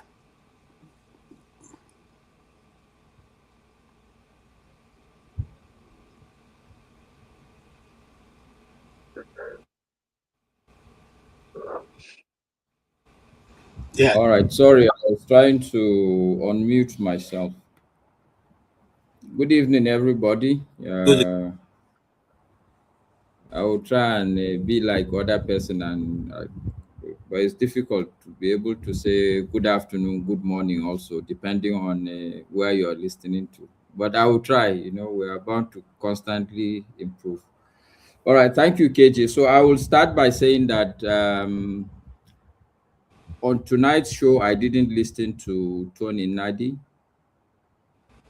but let me not be ahead of myself. I would rather let you set the question for me so I can respond. Okay. Tony Nnadi, with due respect to him, was able to give a good account of what he has been doing with NINAS. NINAS is an organization that is advocating that Nigeria should go to have a rewrite of the constitution and probably be able to situate things in the proper way, and that certain clause in the constitution has made it almost impossible for the Federation of Nigeria to operate properly. Consequently, he said people like Peter Obi cannot be able to make any headway, even given the opportunity, because he himself used to say that the constitution was not workable, that Nigeria was like an engine like a car without an engine. And so the first thing you have to do is to put a good engine into the car to be able to drive it. So how come years later he's now saying he himself want to drive that car? Is he saying now that he can drive a car without engine? And of course, he took a swipe also at people like other regional, people who are advocating for one thing or the other, like Nnamdi Kanu, who he said the Biafran movement was a useless movement, and also other people, he called other people out as also not having been able to articulate their ideas properly, consequently do not make any meaningful don't know, meaningful mileage in the development of Nigeria. So he's calling everybody to fall into the Ninas, which is where the whole cocoa is, where they will now have to discuss and see how to put a constitution that can benefit everyone in Nigeria, and probably even go to a point of going to regional sections if that would be the reason for it. However, some people accuse him of not being able to articulate properly, like Mr. Opobolo, who told him that some of the things he said was not aligning up with what he's saying. He doesn't really know where he is at this point. Chim tried to let him, help him to be able to, but to put his point out a bit, but that was misunderstood. So instead of answering that question, it was more like, you need to go back and listen to what I've said earlier. It was a good discussion for me. When people come to the platform, they must not agree with all they said, but are they able to distinguish themselves? I think he was able to distinguish himself in what he has chosen. Whether he's succeeding or not, that's the question I'm asking you now. Is that idea he's been canvassing for many years succeeding? Is he been able to move the needle of the North? Because in all of this, the North holds a large share in making Nigeria go forward by either accepting or not accepting. Is he been able to shift Nigeria forward by his argument?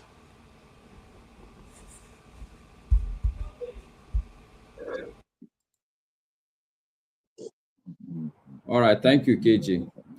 Even though I'm battling to hold all the premise together, but I think I will start from the last statement.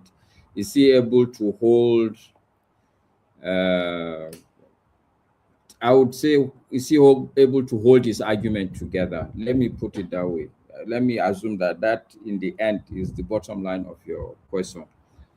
So I would start by saying that first, today's show, I didn't really listen to him. In fact, it was a bit of an argument within myself when yesterday Mr. Rudolf announced that it's Tony Nnadi that will be on the show. So I had to ask myself that, okay, I've listened to this guy before. I've asked him a couple of questions. And to mimic Ovie, I'm not sold, even the last time. So I was asking myself, should I really listen again? Because I doubt if he's going to say anything new. But that problem was sorted out for me because I had some urgent things to do. So I didn't join. I didn't listen. But based on my previous listening to the man, and I think in fairness, even after the show, after Mr. Rudolph's show, I had to go and listen to the man and learn a little bit more about the Ninas. And I was not sold, okay, then. So that's the first, to put it on record, that if I respond now, it's not because of what he did today. It's because of what I've learned of him previously. And I'm pretty almost sure that he's not about to change his tactics, his message, his objective, and his methods. Why? Because one of the first problem I had with him when I listened to him first, I saw somebody who is very rigid, as if he's dealing with some natural science, not human beings. Even in your build-up, you're saying that he took a swipe at Peter Obi, Nnamdi Kanu. When I listened to him first, if I quiet all the noise, the only thing I hear is that here is a man who is saying that his way is the only way for the country. And he was almost bragging that, look, Nigeria is where it is simply because Nigerians didn't listen to him. And that's why we're still where we are. Yeah, maybe 50-50. He may be right, he may be wrong. But for somebody like me, I don't like the way you would get me off your track is for you to make me feel as if you are all-knowing, you're almost near as good as God. And if I don't follow you, I'm going to be in trouble. It will turn me off. Tony turned me off on that note. The second turn off for me also was I asked him a question.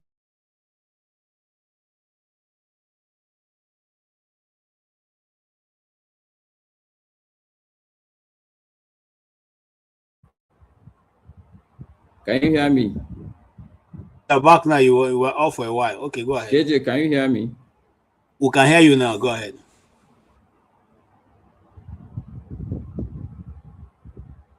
Hello, Master. Can you hear me, KJ? Go ahead. Yeah, we can hear you.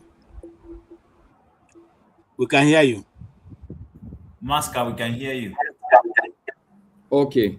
And I'm using my second tier internet, so I'm sure it's going to be a bit problematic. All right. So when I listened to him that time, the second issue I had was almost like a Gideon Okonkwo that this man is trying to pull. What do I mean? He's effectively, my sense is that this man wants to take out, or let me be nice to him. This man wants to solve the Fulani problem of Nigeria. But in that attempt, the process, the mode he's going, or his mindset is to take out anything that is going to complicate him extricating Fulani question in Nigeria. What do I mean? I asked him, okay, so in this your plan, I asked Tony Nnadi then, in this your plan, what is it that you have for the ordinary man in Zamfara? What is the plan for the ordinary man in Kano, in Jigawa, in Katsina? I didn't hear maybe Zamfara, Sokoto, all these states there. It doesn't sound to me as if like you're pretty much interested in the people around that place. Okay, maybe you're not interested in the people who are not indigenous there, but who are the people that, obviously there are indigenous people there. A place like Kano has been there since time immemorial. So you can't say that it's predominantly, what do you call it, non-indigenous people. But what are the plans for these people? He didn't come with a very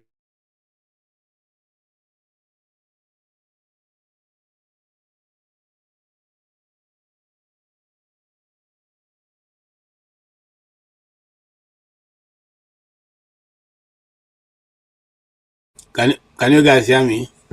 Okay, his system has gone off again. All right, while we wait for him, Desta, are you with us? Okay, go ahead and make Yeah, thank you, KJ, and everybody on the panel.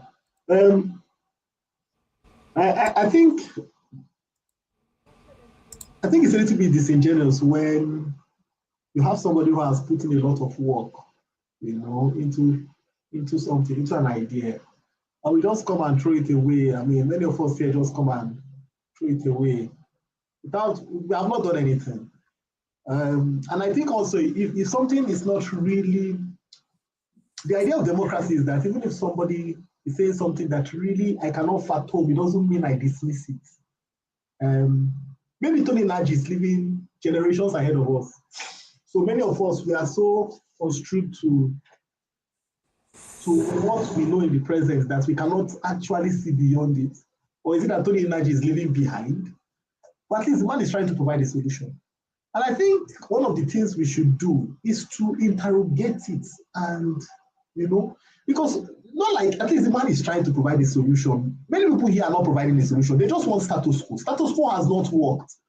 I heard some of us say things like, what we have is what we have to. Has it worked? We are in a status quo that has not worked. Look, if you're not upset that Nigeria is consistently becoming bad, I know that, look, see, many of us come on this platform and we are from a generation, maybe they are 30 and above and all that. That's, you probably witnessed the last betterness of Nigeria. But Nigeria is not working. It's been consistently going bad. And you have a man who long ago identified that this thing is going to go bad. And he has been saying it consistently.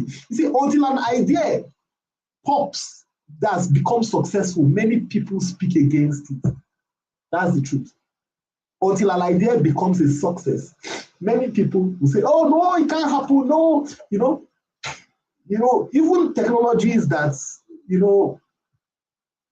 like the stealth aircraft that the US built, it was a Russian idea. I think how you put squares, instead of you use triangles to form the aircraft. Oh, the Russians were the ones that wrote the paper, and they discarded it, and somebody else in America continued on it. And built the first real stealth aircraft, that minimized the radar cross-sectional area. So I think it's a little bit disingenuous for us, could just come here and many people just throw away, Tony Nnadi is this, Tony Nnadi is that. Look, that man has been doing something for more than 20 years. He's not stupid. Somebody is saying, oh, what is he going to do? What about the North? What about That is why those people have to think for themselves. The man is thinking for himself.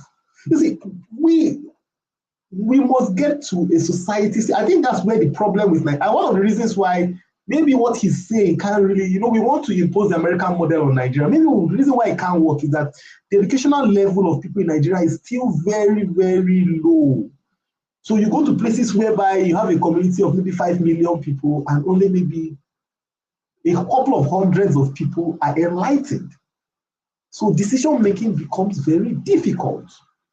That's the problem we are having in Nigeria. You still have enclaves in Nigeria that decision-making rests in the hands of a few who would skew that decision to their own benefit. And when I say education, it's not just about going to university. The enlightenment of the mind. Example, look at a place like Port Harcourt, and one man holds sway. One man completely holds sway. People can't do anything. Why?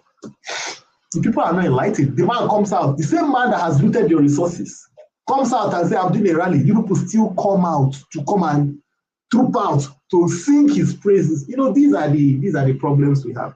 So from what the guy said, look, I've listened to this man long ago, but not necessarily that I agree with everything he's saying, but at least he's trying to provide a solution.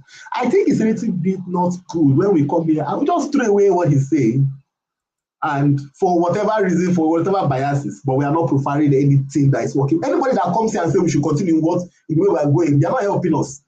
It's not working. Okay, thank you. Let's hear Masker quickly before he goes off again.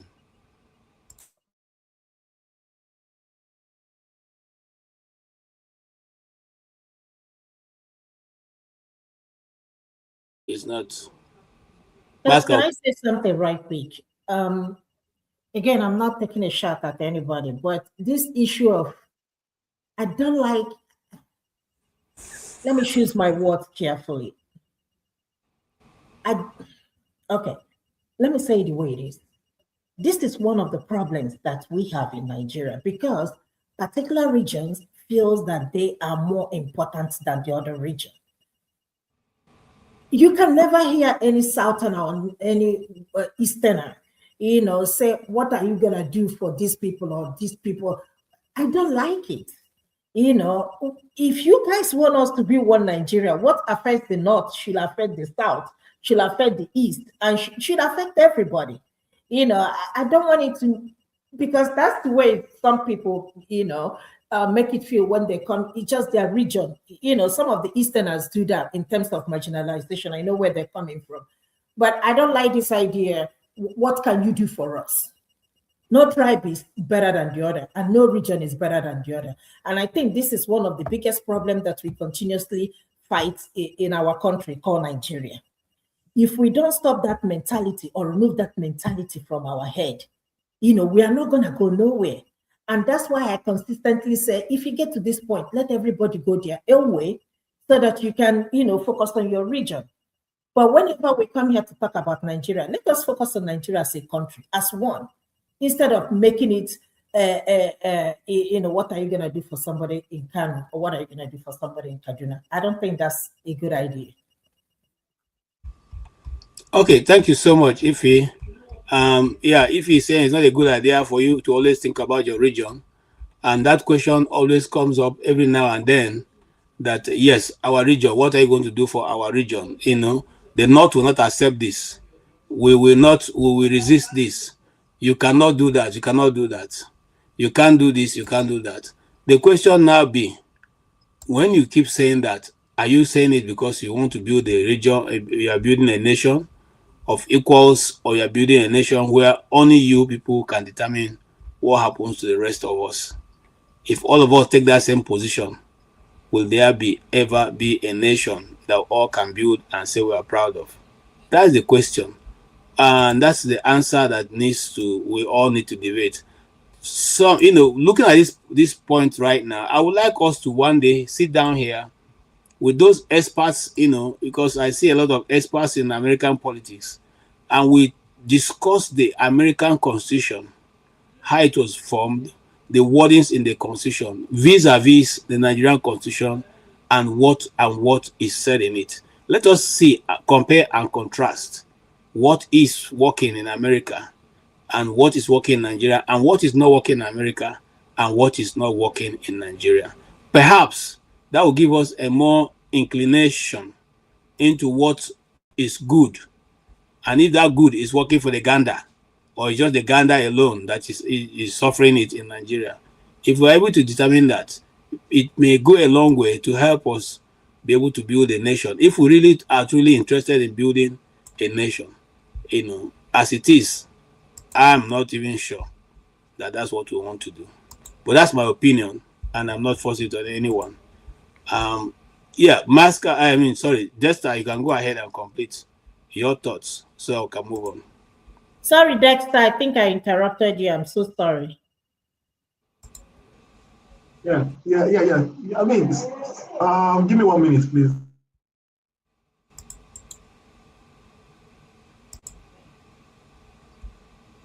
Okay, Ndubisi, please make your contribution. You're welcome. I hope all is well with you. Can we hear you make your contribution? Thank you very much, KG. My greetings to everybody.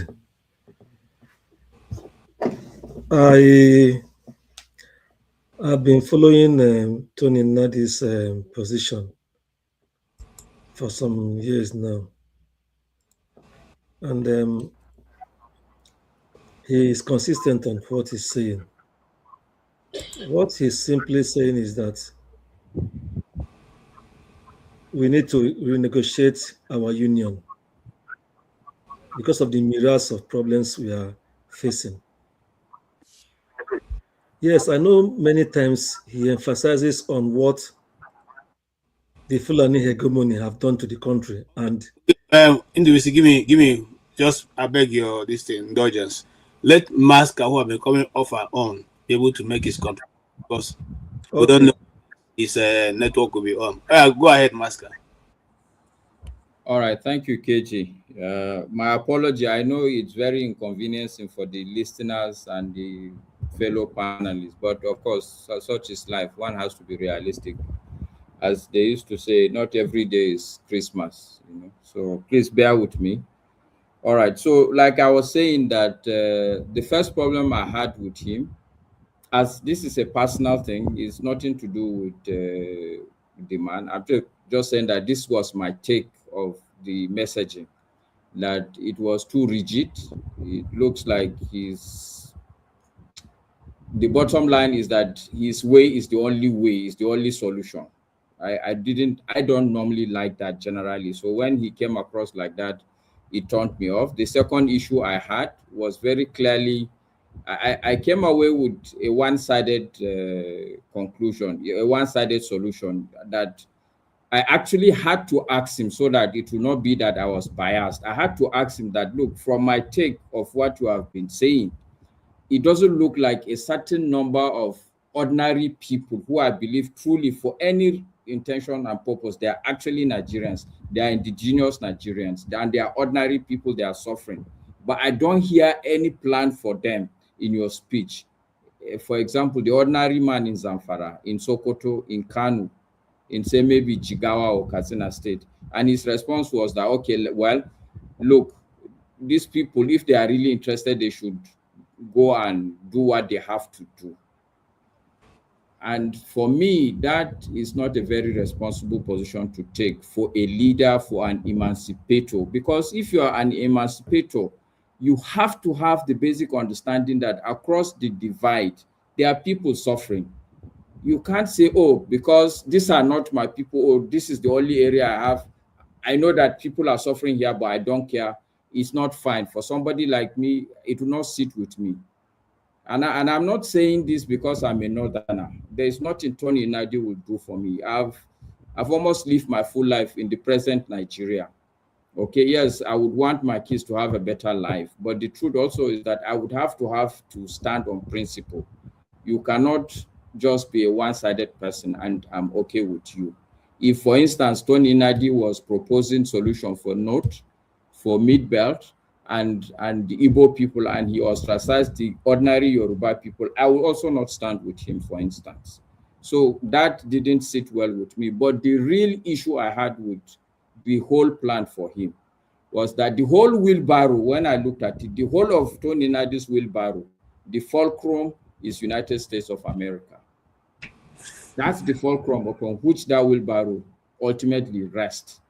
And I also don't like it because I have looked at things that have happened right from time. My understanding of when America does something, ultimately, there's not just America, but the West itself, there's always something hidden. And that hidden thing, most times, is not really good. If we are going to move as Black people, we have to have a plan that is not resting on American support, American direction, American centrality.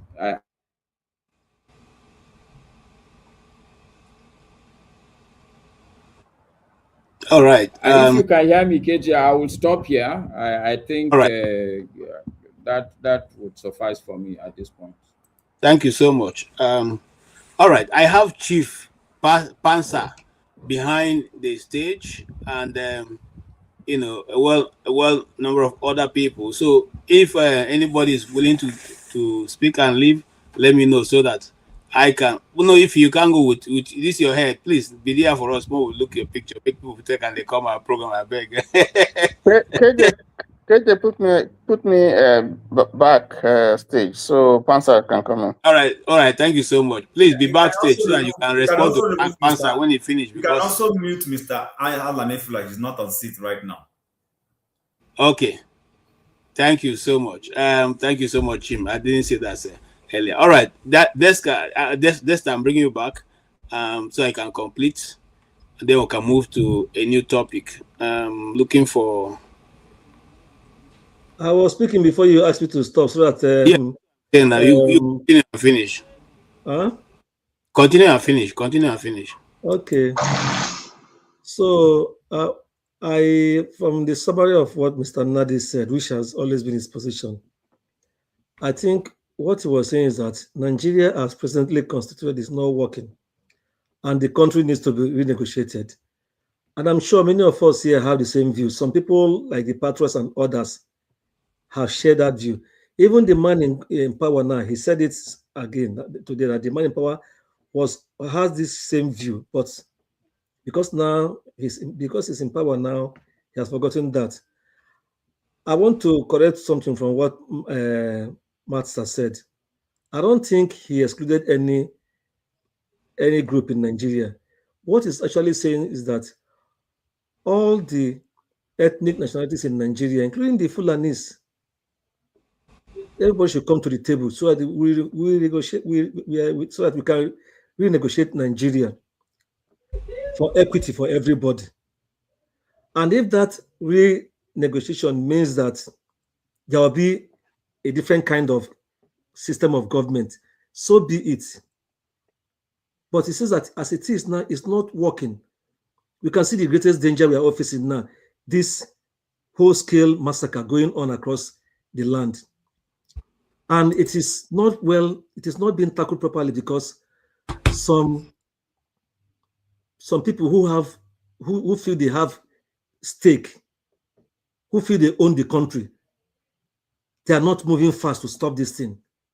And that is why many people still suspect that there's an agenda going on. I didn't even hear when he said that he supports the US president. He only said that the president, because of what is going on, that some Nigerians cannot watch and see what is going on in the country. That is why they cried out to some powers that be, including his own group. And I equally want to dispel one talk. Sometimes here, we hear some people say, oh, US is now in our country, bombing our country. Let us say it precisely the way it is. The bomb they threw in December was to take out some segment of these people, killing our people. And since we have been hearing that they have soldiers on ground, we've not seen them engage in any combat, whichever way. What will happen tomorrow, I don't know, none of us knows. But if our people, the people who swore to defend us, run our country well for everybody, are sitting behind while our people are being killed, why would some of us who feel bad call for help from anywhere? So what Tony is just saying is that he even gave a model. He said the South African model. He said there shouldn't be chaos. We can allow the present system to continue. It will be like an interim government, a winding out government, a government that will stay while the people who are Nigerians, our people here in the country, all ethnic nationalities, they will sit down and decide why the government is still running on an interim level. They will sit down and fashion out the way we are going to govern ourselves. And from there, create a new constitution that will be equitable for everybody, where everybody will be under the law. Then that constitution will be put to a referendum. People will say, yes, we want it or we don't want it. At the end of the day, whatever constitution we decide to have, will be the new constitution. Then a new government that will be for everybody, like we have in South Africa, will be the new a new constitution that will be for everybody, like we have in South Africa, will be the constitution that will be for all. After all, if Mandela was to think of how the whites dealt with the blacks, he would have insisted that no, the whites should go out of their country, let them, the blacks, stay. But he didn't do that. He left bitterness and embraced everybody. That is kind of thing Tony said. Tony is not excluding any part of the country. So, but what we should do that, we are in an emergency. Our country is literally at war with these terrorists. Anybody hiding behind and saying other things is just deceiving himself or herself. See how they are spreading out now. They are almost visually in all parts of the country. Some people will say, okay, they attack somewhere and they go. But the attack is becoming more and more frequent. They have taken over some parts of some states in the country. Is it until they start attacking cities and going to government house to attack? That's when we know that, oh, this is a full-blown war. And they have the agenda. They have people who are sponsoring them. So the earlier we stop this, the better. That is what he's saying. That is why he says going to election is not the best thing. Because every 4 years we renew this constitution by swearing in a new president. It means the life of this constitution will continue. And probably the president that will come up, except if the person has the willpower to say, we have to sit down and discuss Nigeria. But if he's the kind of person that is there now, who is just after himself, you saw when he went to London just a day or two after serious bombing went up in Maiduguri. So we should face the fact, if we want a secure future for our children, we have to all make sacrifices and see that the country gets better. I don't think what he's saying is out of place. because he has been saying this for over 20 years, even before 1999. And now see where we are, nothing is improving. He has not taken out any part of the country. He didn't say he's fighting for the West or the Southeast or the South or the Middle Belt. He's saying all Nigerians should come to the table and sit down and let us discuss our country and look at ways, because this concern is not working. This concern has so many ways that tied everybody's hands down. Everything is about the center. The man in power is even powerful, so powerful than even the concern itself. And you all have seen how sometimes they push away the concern and do things the way they like. How can in a true democracy a president will be controlling the National Assembly? So what is going on in the US now? They are now debating about funding the DHC, the Department of Home Security. They are debating it now. Trump cannot do anything about it. What he can only do is to urge the Republicans to push. They are still debating it now because some sections of the Congress, they don't like what the previous secretary was doing. And it is affecting the TSC, people who are manning airport security. But they are working on, they are still debating on how to fund it now. This Sunday, they are in the Congress now. I don't know where they are finished. I just saw them live. They are still discussing it alongside confirming the new secretary Trump nominated. But see our country, anything this man brings to them, they'll true. Is that the kind of country? So if tomorrow now this man says to say everybody will come to the villa to salute him before they go to work, they will approve it for him. Let me stop here so far. Let us be serious. Okay. KJ, please. Yes, please. I think that some of us are trying to sugarcoat some of the things that Tony Nnadi said. I listened to him, and first of all, he threw a challenge to Nigerians, and he was saying that anybody who would support the election, and there was veil violence in what he said. I don't want to repeat it here. That's one. Two, he also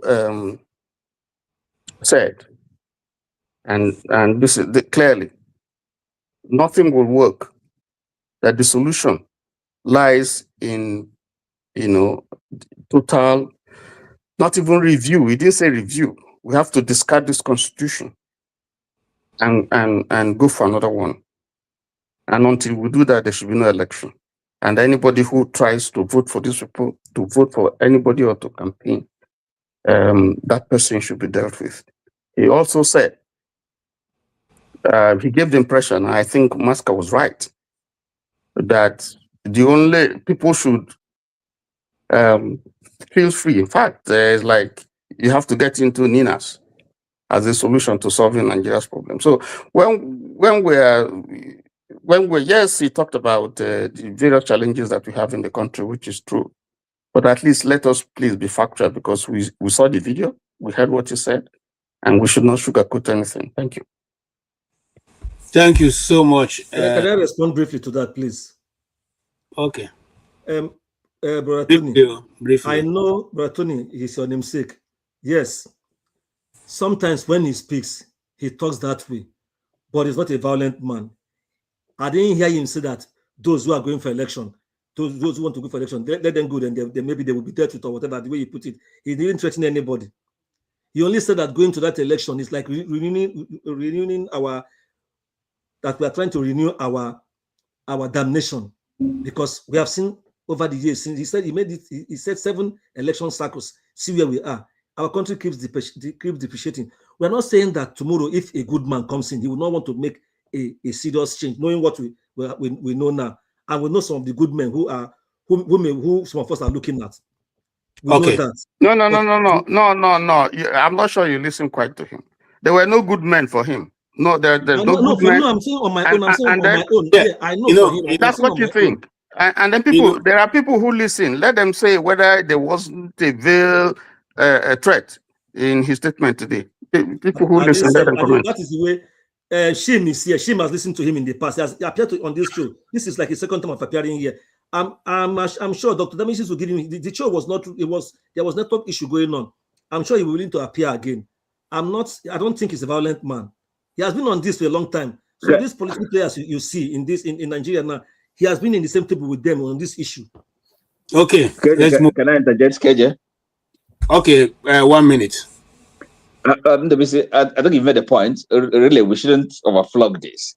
I think, look, clearly Tony is. He sounds deterministic. Is his own way, and no other way, right? So that's his position. He doesn't have to be violent or aggressive about it, but it lacks the ability to compromise. He can't even work with anybody, that if has a different viewpoint, a different approach. So we know what he stands for, and I think the key thing is that this whatever reforms he's proposing, most Nigerians can be in agreement with that. But the only issue is not the way he's the methods he's suggesting. It's not going to work. It's not practical. We're talking about politics, electoral politics, power. He hasn't got power, and he's not contesting for power. So how is he going to do it?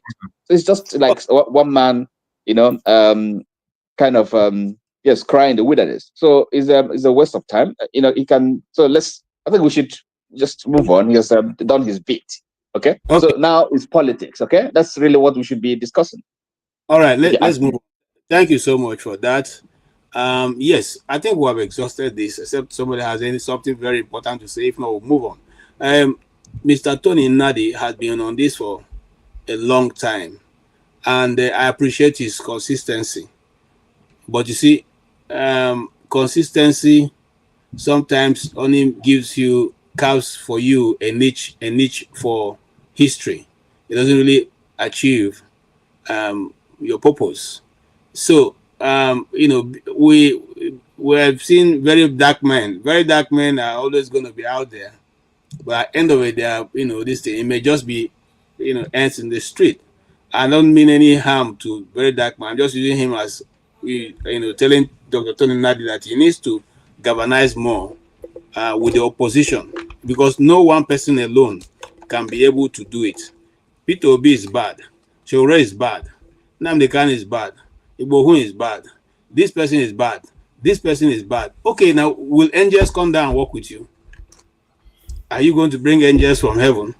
No. So you choose the ones you can be able to close your nose and work with, and then being able to realize what you have intended to do. Because what you intend to do is a good thing.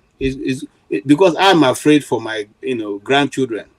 I'm afraid for what Nigeria will become in the next 10 years, if there's going to even be a Nigeria. Whether people like it or not, that's the truth. And nobody is not. We have to tell the truth. We are the ones who are going to be affected.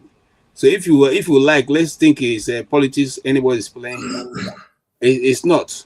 Okay, having said that, for instance, I want to pivot to Peter Obi. Peter Obi is not good. Peter Obi is not good. Yet he's the only one person who the whole apparatus of government have been, beamed against with serious searchlight. The kind of light that ships carry, that ships that travel in the highway, in the high sea. Those lights that can, those torchlights can go more than, almost 100 miles. Very strong. Okay. Now they've searched the man, bottom up, down, bottom, and they've not been able to. Do you think if government has anything against Peter Obi, he will still be walking the streets? Look at Madam El-Rufai, just for bringing out 2 points only. They have collected him and put somewhere. So what am I trying to say in essence? I'm trying to say this is what happened in Kano, one of the northern states, Kano or Kaduna, when Peter Obi went there. This same person who is not able to change the political landscape. This is welcoming.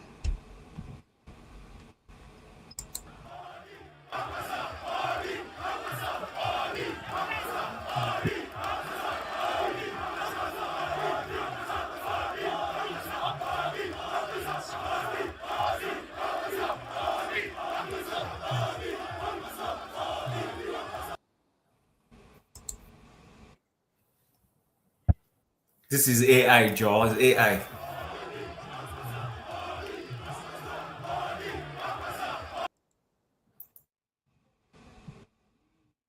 Okay, so Chim, Why do you think this is AI? What would be your logical explanation for that statement?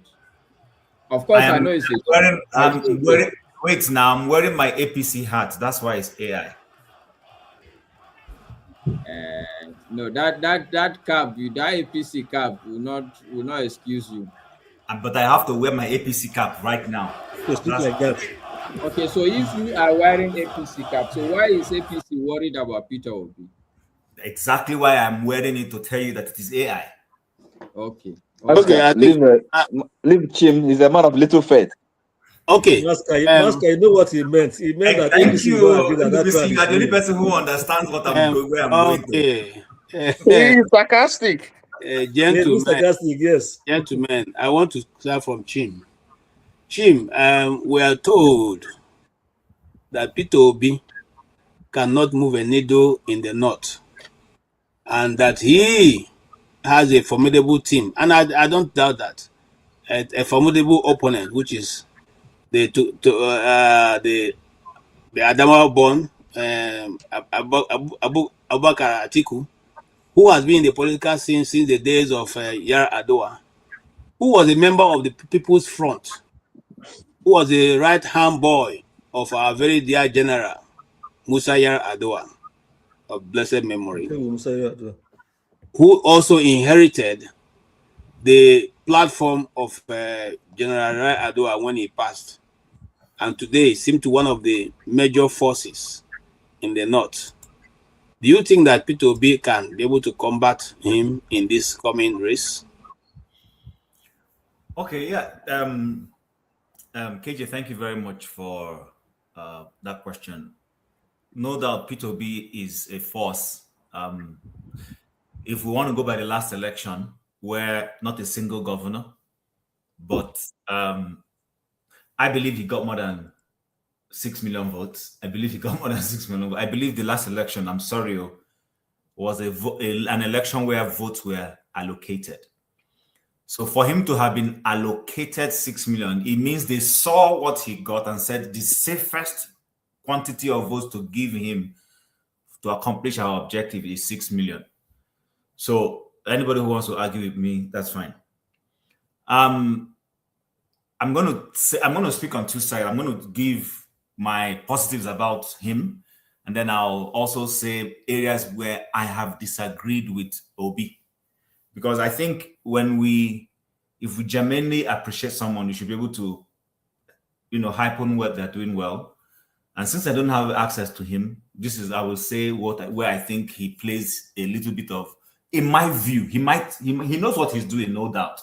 But as a commentator that I am, what I perceive to be his bad politics. So Obi is reaching out. Obi is pragmatic. Like you rightly said, and a lot of people have said here, and which for any reasonable person should be the way to look at life, is that there are no angels are going to fall from heaven to run Nigeria. Angels don't fall from heaven anywhere to run the political system of that country. It's going to be the individuals, the politicians they have there. However, for us who are the guys who vote, it's for us to look at amongst alternative candidates we have, variables, to pick the safest. You understand, in terms of our values, what we want, someone who is more sensitive to the plight of people. Look at somebody's pedigree. What kind of politics has he played when he was in position of governance? If the person has been in governance, for instance, how was his government? Did he lead by empathy? Did he lead by developmental indices? Do you understand? Was it about him or about society? This is the thing Nigerians haven't done well. We run with, oh, he's from my ethnic group. Oh, this man gave me money at the airport. Oh, when I did not have shoes, he gave me sandals to wear. No. If you look at life that way and politics, you will pick the wrong candidate. But when you look at somebody who, when he was governor, for instance, you see he had opportunity to enrich himself. He said no. He looked at society long term. He invested the assets of government into things that generated money for government and walked away when it was done. Those are the things you look at. You don't look at somebody who, because he is a strategist, strategy to where? What is he strategizing to? He's a bridge builder, building bridge from where to where? Is he just building the bridge from his friend's house into his bedroom? What exactly is he breeding the breed for? Somebody who is okay. Look at, I was listening to somebody the other day telling me on Honest Bunch that they asked him why he doesn't like P2B. He said that when they asked P2B a question about climate change, thank you, climate change, that P2B just said that he doesn't know so much about climate change, blah blah blah, and he said, and this same person said he was going to vote for Tinubu. Then I stood on my seat. I said, am I hearing right? Because I remember when they asked Tinubu the same question on climate change, I don't know what he said. He said something, that was when he made a comment about chalice and church. Yeah. I'm like, do these guys think we're dumb? This is the same Tinubu that because of, listen, we didn't hold political debates, presidential political debates because of Tinubu. Because of Tinubu. Yeah. Because of Tinubu. All the other candidates were ready. He said he wasn't going to show up. And the other said, if the flag bearer of the major party won't show up, what are we going there to do? Yeah. This is a man who went to Chatham House. They asked him a question, and he shared the question to people who were not running for office. But somebody sat on a program that was viewed nationally and said P2B didn't answer a question well. That is why he would not vote for him. And I sat down and I said, Jesus is Lord. Who are the kind of people I'm sharing Nigeria with? And how do they reason? I'm not kidding. It's condescending. This comment I'm making is condescending. I'm sorry. Sometimes I listen to and say, do I really share space with this kind of character as a citizen of the same country with me? So Obi is reaching out. He knows he can't win. His good character cannot win him the presidential ticket alone. If he's realistic, he needs to reach out. But however, this is where I have a problem with him. Maybe for the time sake and for the season and time, what he's doing might be right. But this is where I have a problem. Obi hasn't been consistent on the platform. I'm sorry to say. You don't jump from platform to platform. It doesn't help. The guy in office right now, that is his plus and his strength.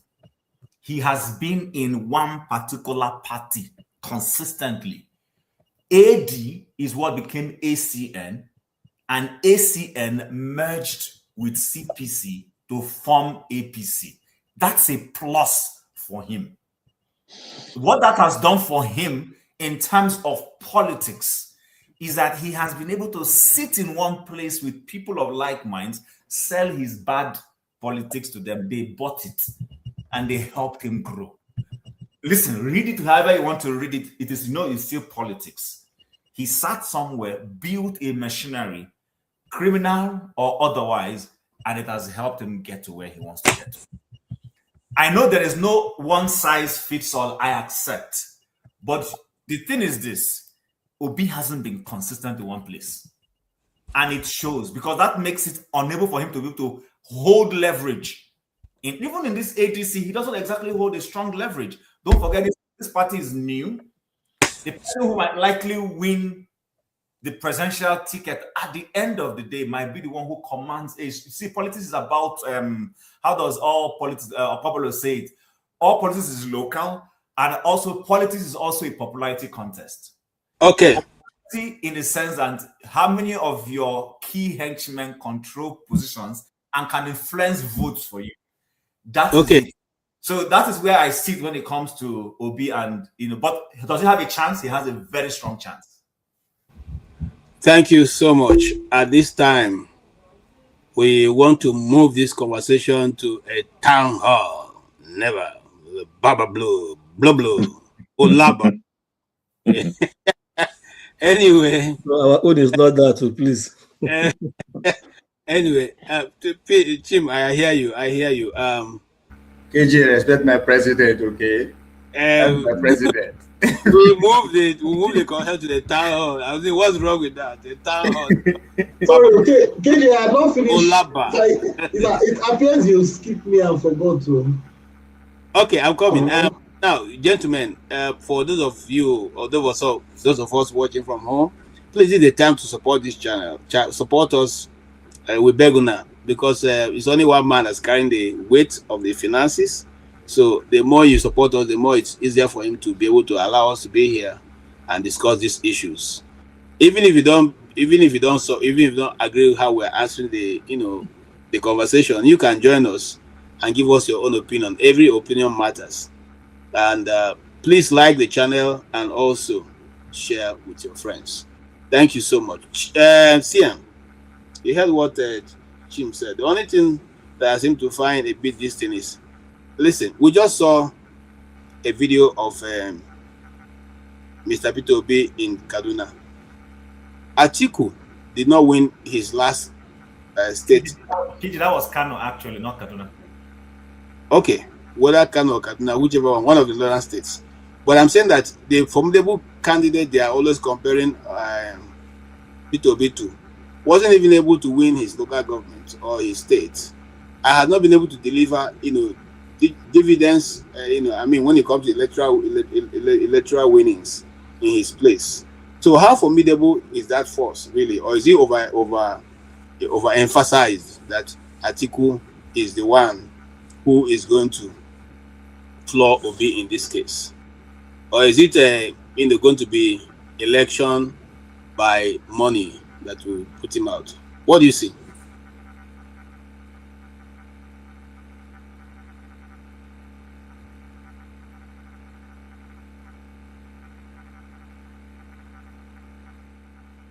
Okay, I think your volume is gone. Yes, CM. CM, volume.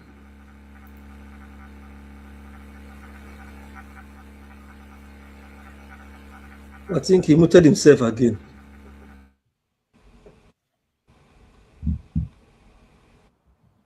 I think it's the gadgets he's using.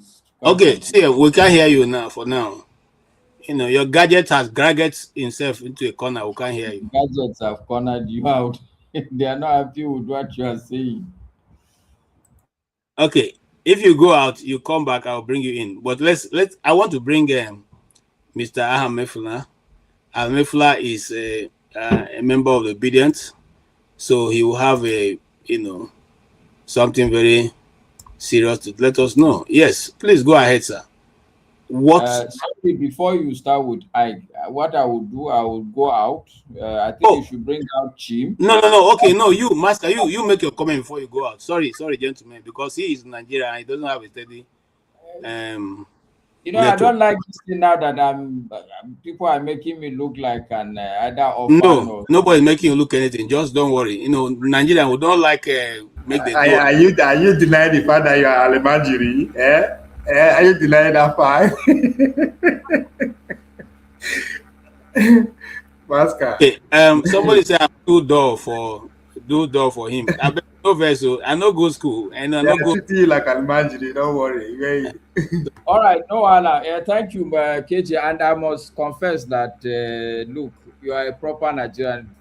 Don't wash away any other thing I would say. I know I called you a propagandist, but I've taken back all this propaganda. This is Oshobele style. Come to my party and all your sin will be forgiven. Yes. All right. So, look, I think I will line up behind Chim. The real issue I have with every Nigerian is that I see it a lot during Buhari's time. Somebody removed his cloth, say he wanted to beat me because I was challenging their attitude towards a fellow human being. God in high heaven would in fact punish you people if you carry an ordinary human being and take him to a level of a God. It's only just logical. We are all human beings. Nobody is perfect, and there cannot be any perfect person here with us. So I really, the only challenge I have is, especially the people, the way when we carry somebody, we carry him up and put him on our shoulder, and you don't want to hear any criticism about that person. I think that's just the only issue. If the man is willing to open up and learn a couple of tricks, I think this is a country where this adage would fly, where they say in a country of blind people, even if Peter Obi is a one-eyed man, he will be okay to be our king. I think I'll rest it there. Wow. Thank Okay. Thank you so much, Masker. I appreciate your contribution.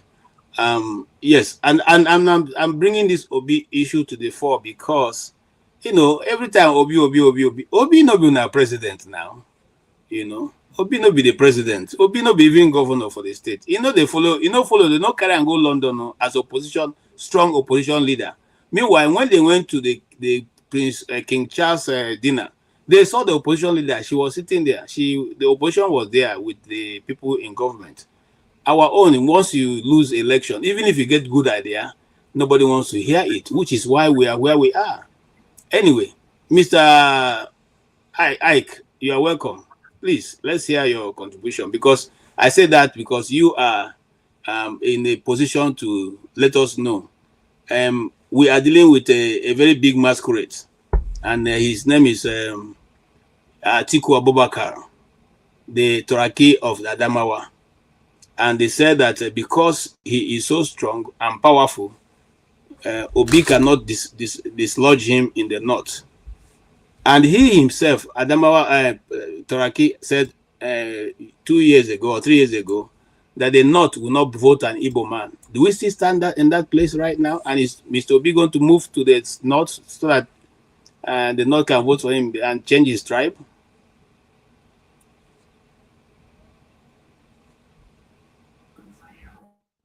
I think AJ, I think my candid advice to, or what will I say is that we have about a few weeks for people to actually know what the new political system is going to look like. So we don't need to flog it too much. Whatever anybody holds or thinks about any of the presidential candidate, I think in the next 1 month, everything is going to be very clear to everybody, and you can be able to make your judgment, right? And even if I have, or if I know something, probably it's not something where maybe we can share on a platform. Just like when Mazi comes here, Mazi will not tell you everything. But what I'm trying to, what happened in Kano today? It didn't start today. It's over 1 year. There has been maybe Ovie might know there has been a lot of underground work that have been going for the past 1 year.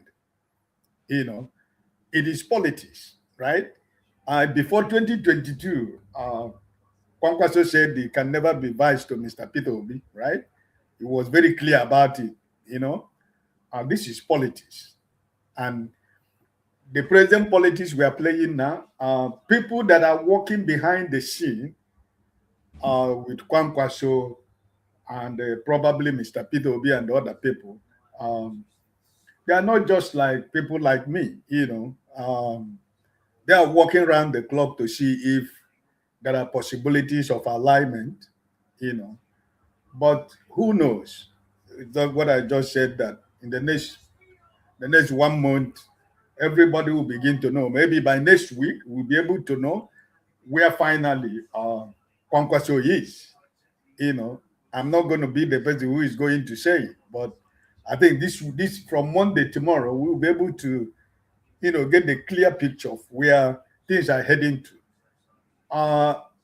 The issue of Atiku of being,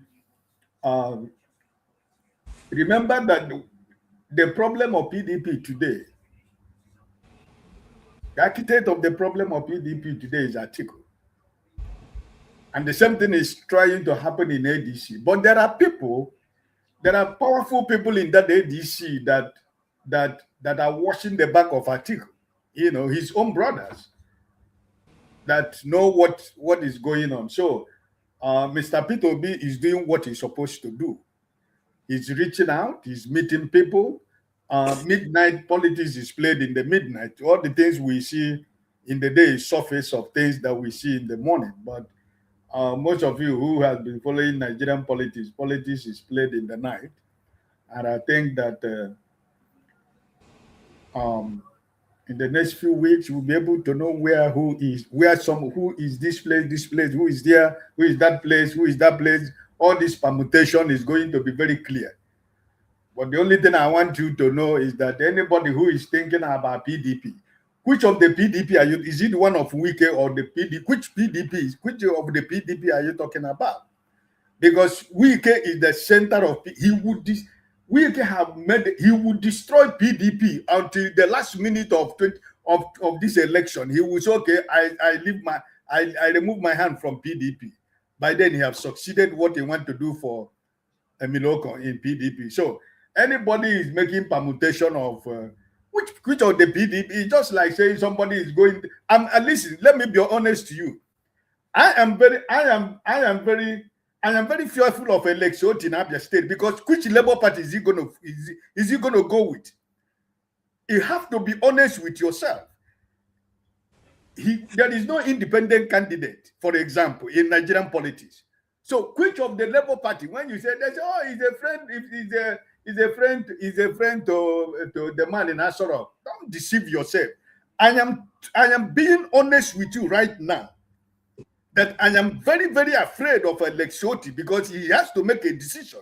Because which of the Labour Party is he going to go with?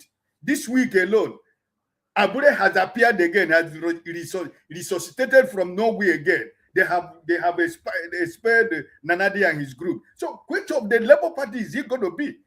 So he has to also make up his mind, because the APC in the Abia State, they want him out, and he has to make a decision. Because if he doesn't make a decision on the day of election, if he stands as an independent candidate, he's going to win. But do we have an independent candidate in an election? So I think that those who are really close to election should, because what is going on right now is the same reason why Mr. Peter Obi left the Labour Party, and everybody know why. And everybody know why every political party is having problems. It's just because of one man, Mr. Peter Obi. So, but at the end of the day, my brother in Kwankwasia knows that there is something that is cooking behind, but we don't know where it's going to end or how it's going to end. But I am very positive of 2027.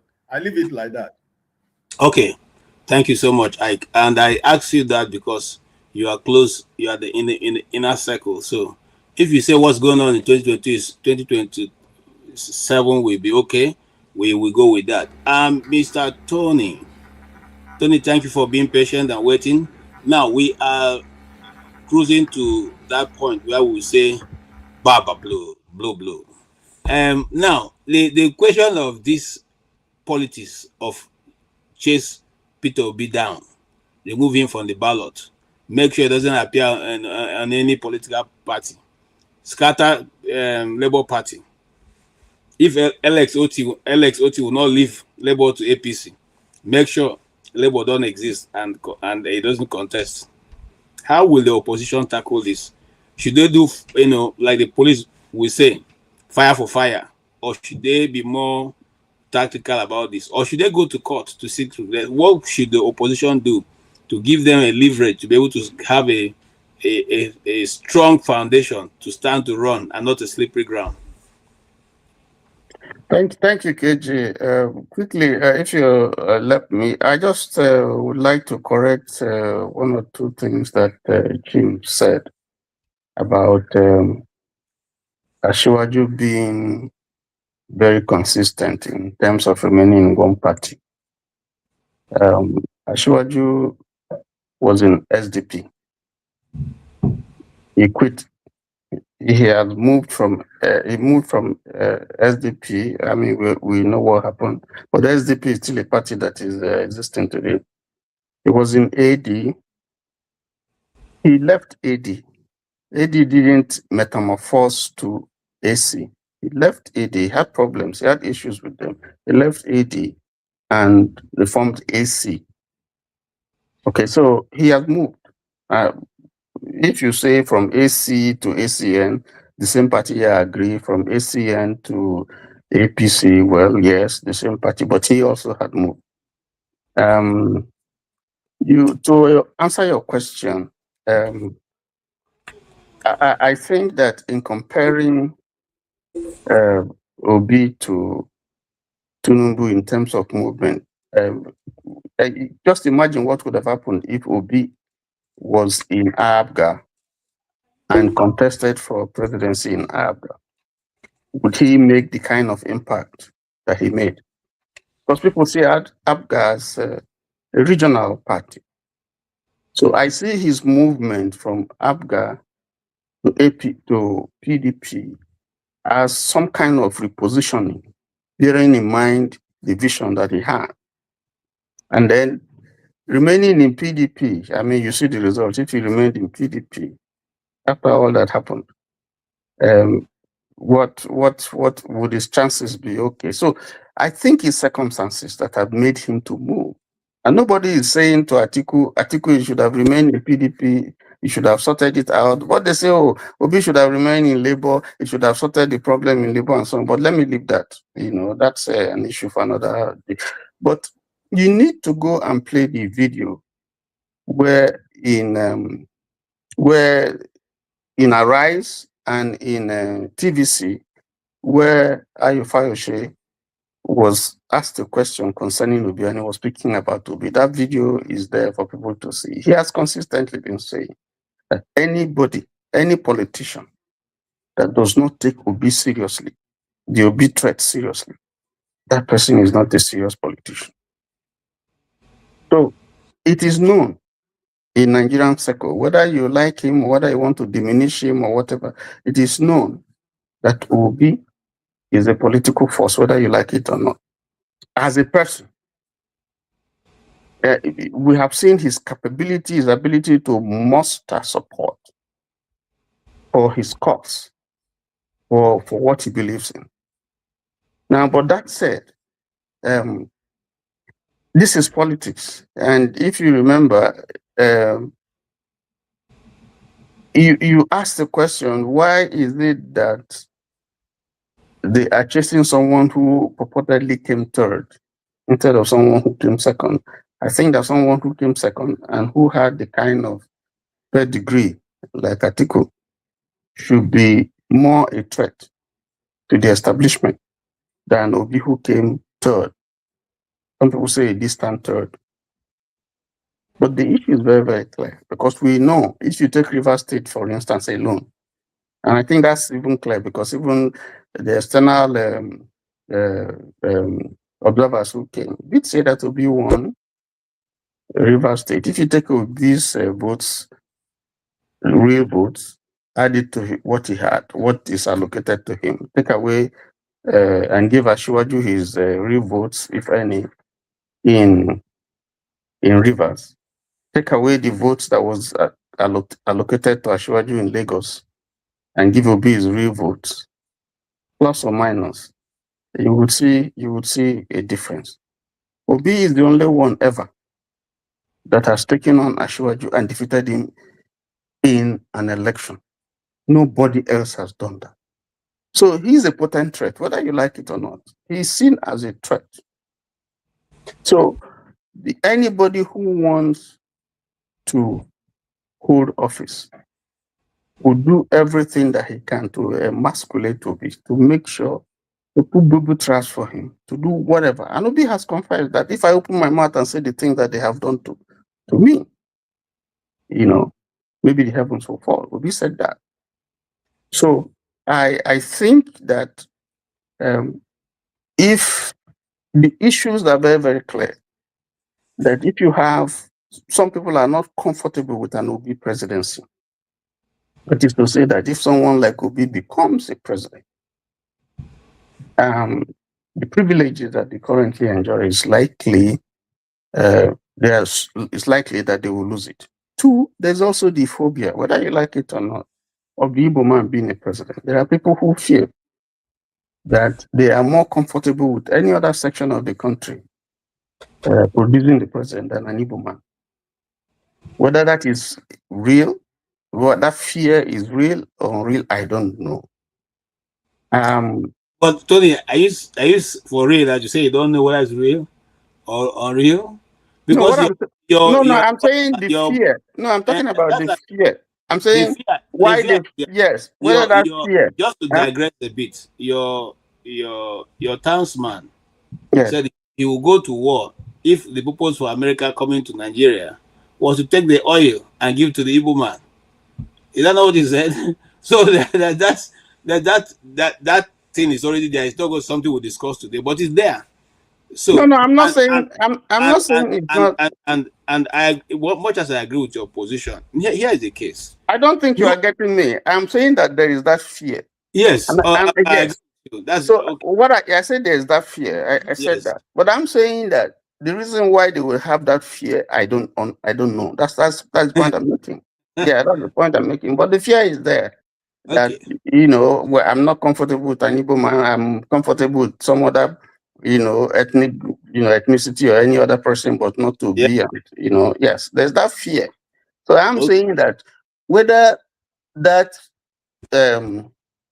position that they hold is a genuine position, it's neither here nor there because they may have their own reasons, but there's that fear. That's the point I'm trying to make. All right, thank you, Tony.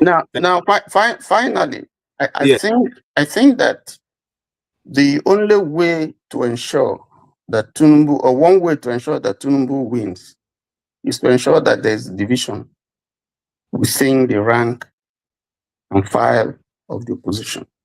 And that is one area where the APC has done very, very, very well. And that's one area where the opposition have also failed because they are not looking at the larger picture. Yeah, so I will ask you a question, Tony. Yes.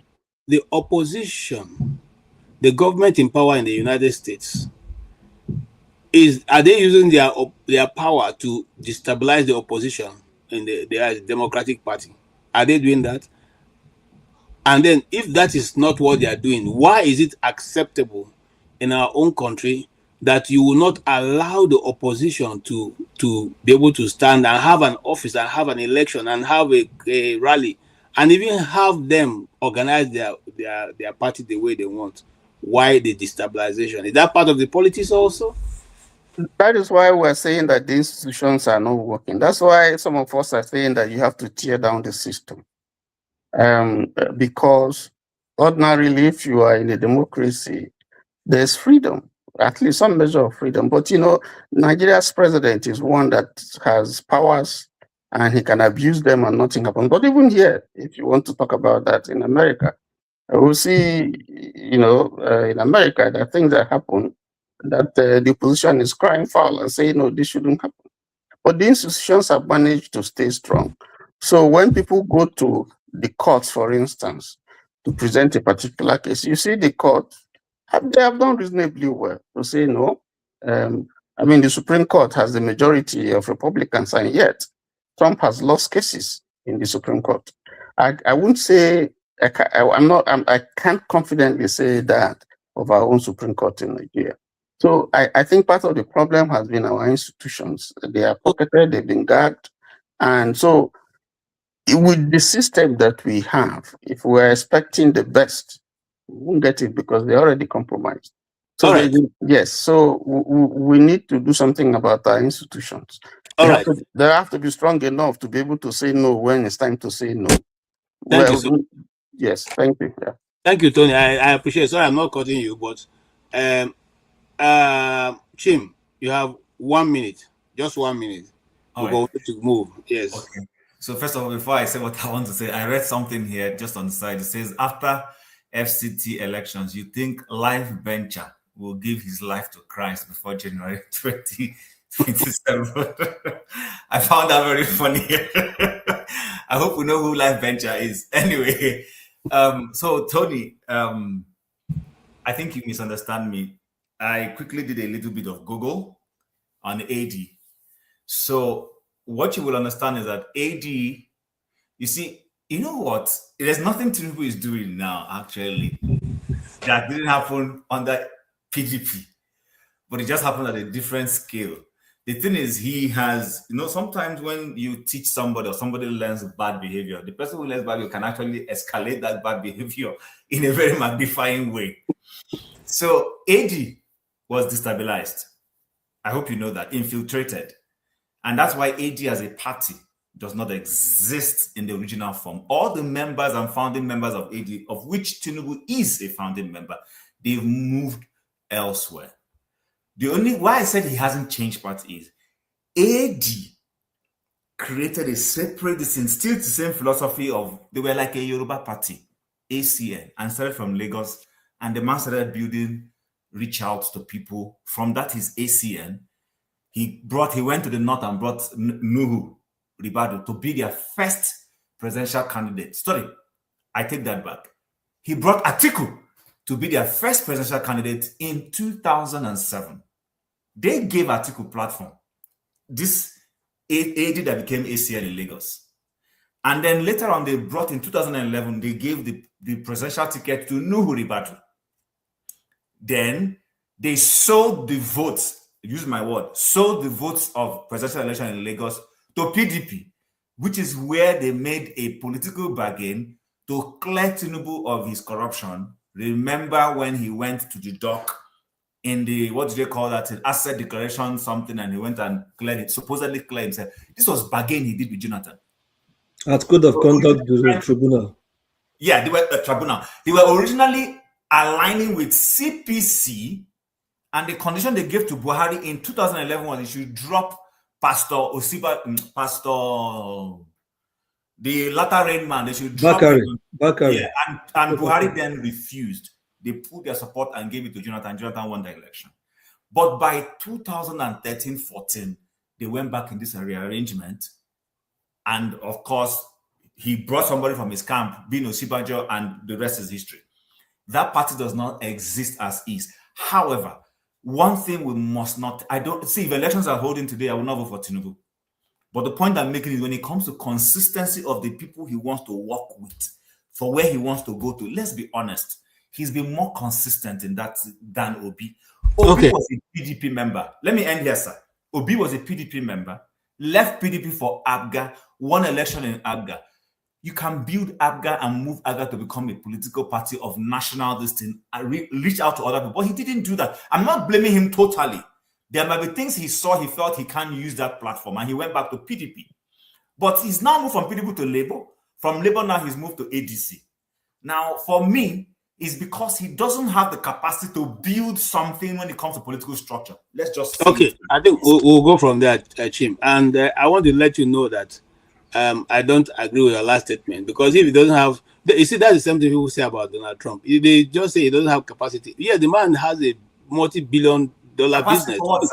Who is running it? You said he doesn't have capacity to build something, but Obi has a multi-billion. A political structure like that. He doesn't. Clearly, he doesn't. No, I don't think so. But let's move on. Let's move on. Right, I'll come back to you. Let's move on. Okwablo, yes, go ahead.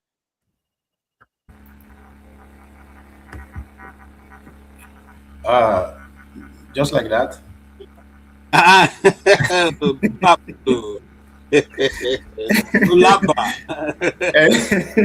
Come, we'll get you arrested. Anyway, this is update. Since Pastor Ike don't unofficially appoint me as to be obedient representative. Yes. So now you first displayed that video. What you saw in Kano, is it a fluke? I will get there. Man, let's not forget that we still are 10 months away from the real day. So, and in politics, as they say, 24 hours is a big deal. So anything can change. But that's why I say now update. By this time, 2022, leading to 2023 election, political insiders and political agberu like us, we relegated to the obese sound to 4 people tweeting in the room.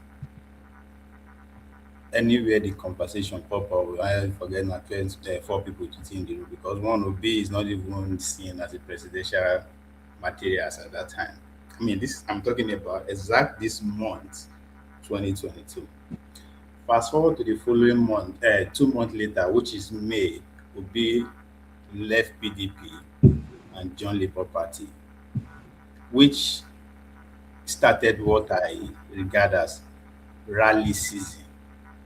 As soon as Obi moved from PDP to Labour Party, which is relatively unknown, rally begin to pop up from Ikoto Ekpene to Ososo to Kafanchan to Meduguri, everywhere rally. We, the political agberos and the political analysts, are still doing our best to say, forget it, this is not just noise. At best, 3 million, I ain't go get.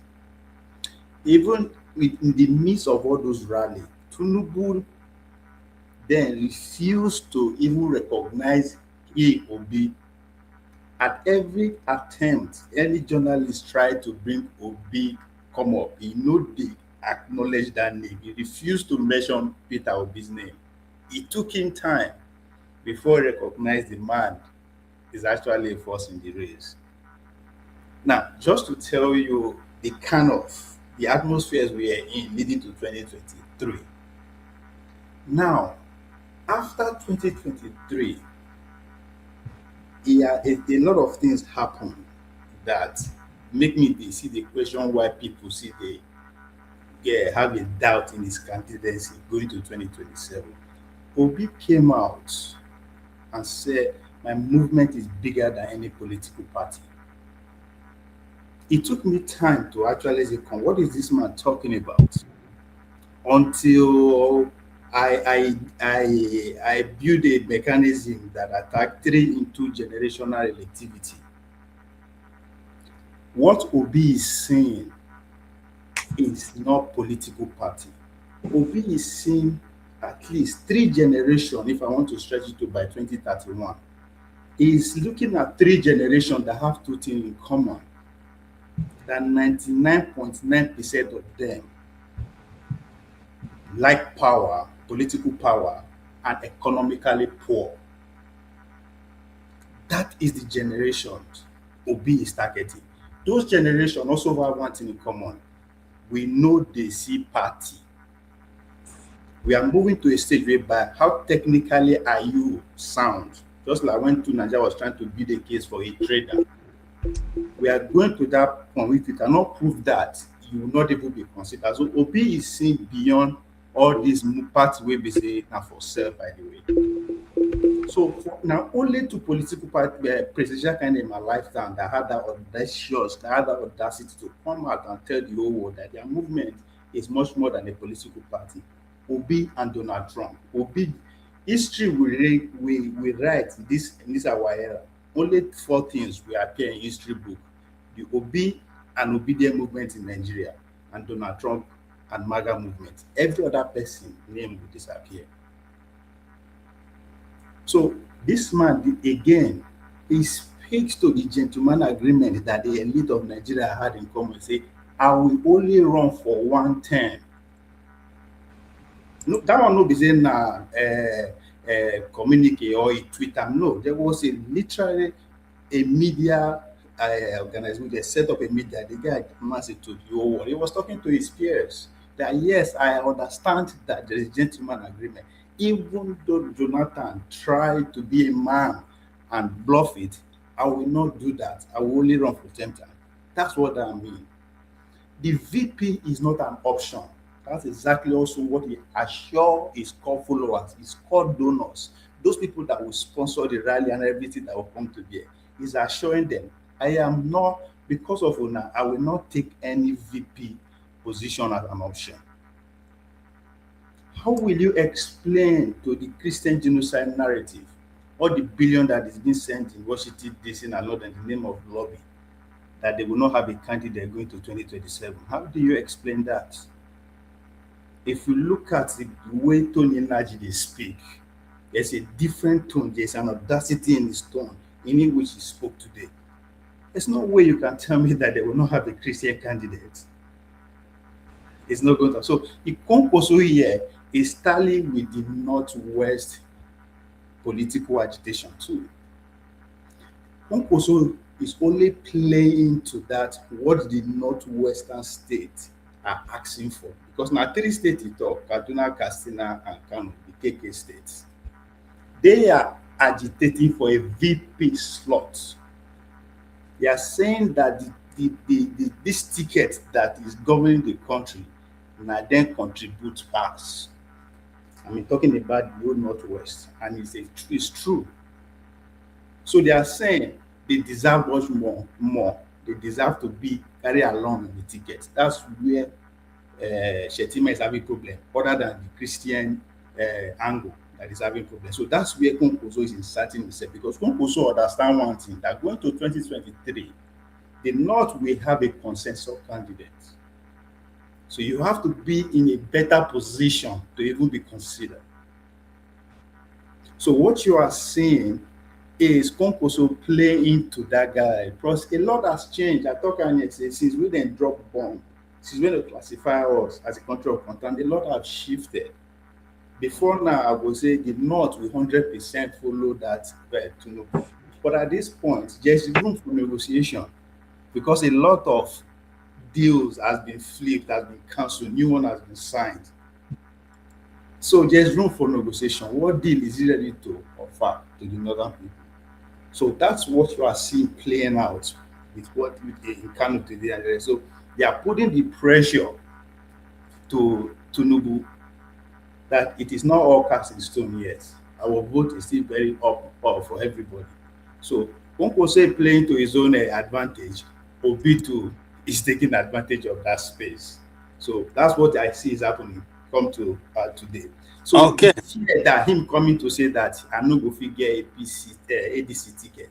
I don't expect him to, because I said it here, that it doesn't make sense to me when they go join them. But I understand after this point, you cannot attack Obi like that, politically speaking, right? It's as if you are attacking the whole group.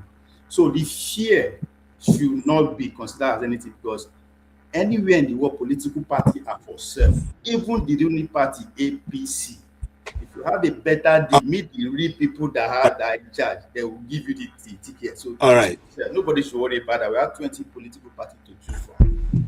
Okay, Ovie, thank you so much for that explanation. I think, Ovie, today, what happened? You are more calm now. We can hear clearly what you're saying. You know? I'm looking for, I look for who gave me the job. I think I can lean towards him now. He will take me to the opinion movement. Anyway, that was, I mean, thank you so much. See if he, I have to put up my best act to stand a chance. Okay, don't go there. You don't accept it for Southeast too. You don't accept it for Southeast. Don't come close. Okay. Well, I trust my people. Everything is negotiable. They are not dogmatic. So anyway, when you get born again, let us know. We'll talk to our sister. Go ahead. Okay, KJ, where do you want me to talk about now? Is it Obi's appearance in Kano? I thought we asked you a question, and Pablo took his time to explain everything. Yeah, we're talking about his impact, and now it's going to be head to head with Atiku. What is Obi's chances that you see coming out on top? Okay. And also, is it likely that Kwankwaso is going to run with Obi, or is it just a road show? Well, to me, I am not an insider. Everything is like someone said earlier. There may be some underground work going among all of them. They all know themselves, and then if they are determined to defeat the ruling party, that is formidable because they are in power, and almost all institutions are under them, or almost all, they're not just almost under them. They know, and they have to look at what the people are saying, the ordinary Nigerians, the ordinary voters, and it will be left for them to come to that conclusion that so and so person will be the best candidate, the most that is popular among the masses, particularly the youths. So, and I think in that regard, Obi has a better chance if they want to put it that way. But I think they have two ways of doing their primaries: either direct primaries, where all party members will vote, or the consensus. So we don't know which option they will eventually follow. But they've seen the INEC timetable and time is ticking. So I know all of them are making their pitch. to their political bodies. So Obi is switching out. What he's doing is good. People say he's not part of what people criticized him the last time. He said, "Oh, he's not popular in the north," but he got some. He won a few northern states, and then I think the effort now will be first to get the ticket of ADC. Before, if he gets the ticket and ADC unites behind him, there's chances that he's going to win more states in the north. So that is the main thing. Now, we don't know what is going on. We don't know if Atiku is being talked to by some people who know him better to see whether he can say, okay, Obi, go forward, or whether he's insisting on running. If he's insisting on running, it will be a very big tax. Obi might not get the ticket. He might get the ticket, but that is where it ends. It will be like giving this man in power express to go on. But if they really want to change Nigeria, that's what all of them were talking about, sacrifice. The initial time they came together. This is the right time now for them to make that sacrifice and put the best man forward that the people are rallying behind, and they know who that best man is, that the people are rallying behind based on many criteria. Okay. That criteria. So that is one. But I have a concern for the party. We had that on Tuesday, the case that some people brought to court to the register ADC because of what I don't know if that law is in the old electoral law or in the constitution, that if a party doesn't win some seats or some positions in a previous election, that they will be deregistered. So yes, they lined up a number of parties, including ADC, but we know where those things are coming from. Nobody has brought that kind of case before. Is this man in power? They tried it earlier and it failed. So they are coming again. Wike is the Chief Justice of Nigeria. No, it's even we people are even talking about Wike. He's the man in power now, because if he doesn't want it, Wike won't move forward with it. So it's part of their plot. What I'm trying to say in essence is this: that is a hurdle the ADC has to pass. I hope they have good lawyers, because for me, if I'm there, part of the thing I will say is that I will remind them that democracy is a choice. No party should be deregistered, even if they don't win anything. That law, if that law was there, so it was even an aberration. Shouldn't have been there initially. For me, the only ground a party can be deregistered is if that party is engaged in anti-country activities. If that party is trying to become like a terrorist organization or sponsoring terror against sponsoring rebellion, that is where that party can, and maybe those who are doing that in that party can be rounded up. But that a party didn't win any position in the past, it's not a criteria to register them. They can come up and win a position in this election. Labour showed it in the last one. So I don't know how. I heard the party have series of cases going on. I hope that the judges that are put there will know that the country the space should be open for everybody to participate and do something. So for the party itself, I don't know. Something is going on there that we don't know yet. Maybe as Mr. Hamefula said, in the coming days and weeks, we'll know what is going on. Thank you. Thank you so much. These people in this comment section, they won't kill me. How can I now become governor of Kogi State? Am I from Kogi State? Even if the Supreme Court declared that you want me, anyway, yes, Dexter, please make your comment or comment your make so that on this issue. And then if you can do that fast, I want us to. I read an online publication that said Mrs. Remi Tinubu is the biggest scam that Nigerians have been faced with in the long history of time. They use her as a puppet to deceive Christians that she's a pastor, whereas she's not, and so to get a Christian vote. I just want us to go around that quickly, true or false. Don't have to spend too much time with it. You jump in here. You jump. No, I've not jumped in here. I know I have it here in my mind. Again, it boils down to what I constantly say. You see, KJ, you see forefathers. I don't know what I've done to both of you. Yeah, you don't know what KJ is doing today. KJ is saying you are the face of today's show. He wants you to speak last. So leave it like that. No, this is everyday. You see forefathers. Bright prize. I know. Bright prize. Don't try to remove it from here. Don't try to remove it from the line. Marginalization Natasha is dealing with that in the Senate. I am dealing with that here. Everywhere you go, Okay, you see. KJ, allow her to speak, please. Well, if I'm omitted too, so I mean, No, I? after you, no, don't worry, Oti, he will still come to you and say, "Oh, if don't mind me, KJ, I'm just joking." You know, No problem. I understand. You know, if he actually no, a line. don't worry. Go ahead. Okay, so Desta, then Ify, then Oti. That's how it's. Okay, no, Desta, Oti, then Ify. Yeah. Yeah, that's fine. I'm just messing with you. Okay, go ahead, Desta. And then, like I said, I just put a poster there. If you can, just treat that quickly and then move on to. We have to round up in the next 15 minutes. Yeah, thank you, KJ. I don't know I think people have seen a lot here. I don't know why people are complaining about, I don't really subscribe to complain about things when you have not done anything about it, in the politics of Nigeria, you expect Peter Obi to stay, that you should become a superhero. I don't know. I don't really get it really.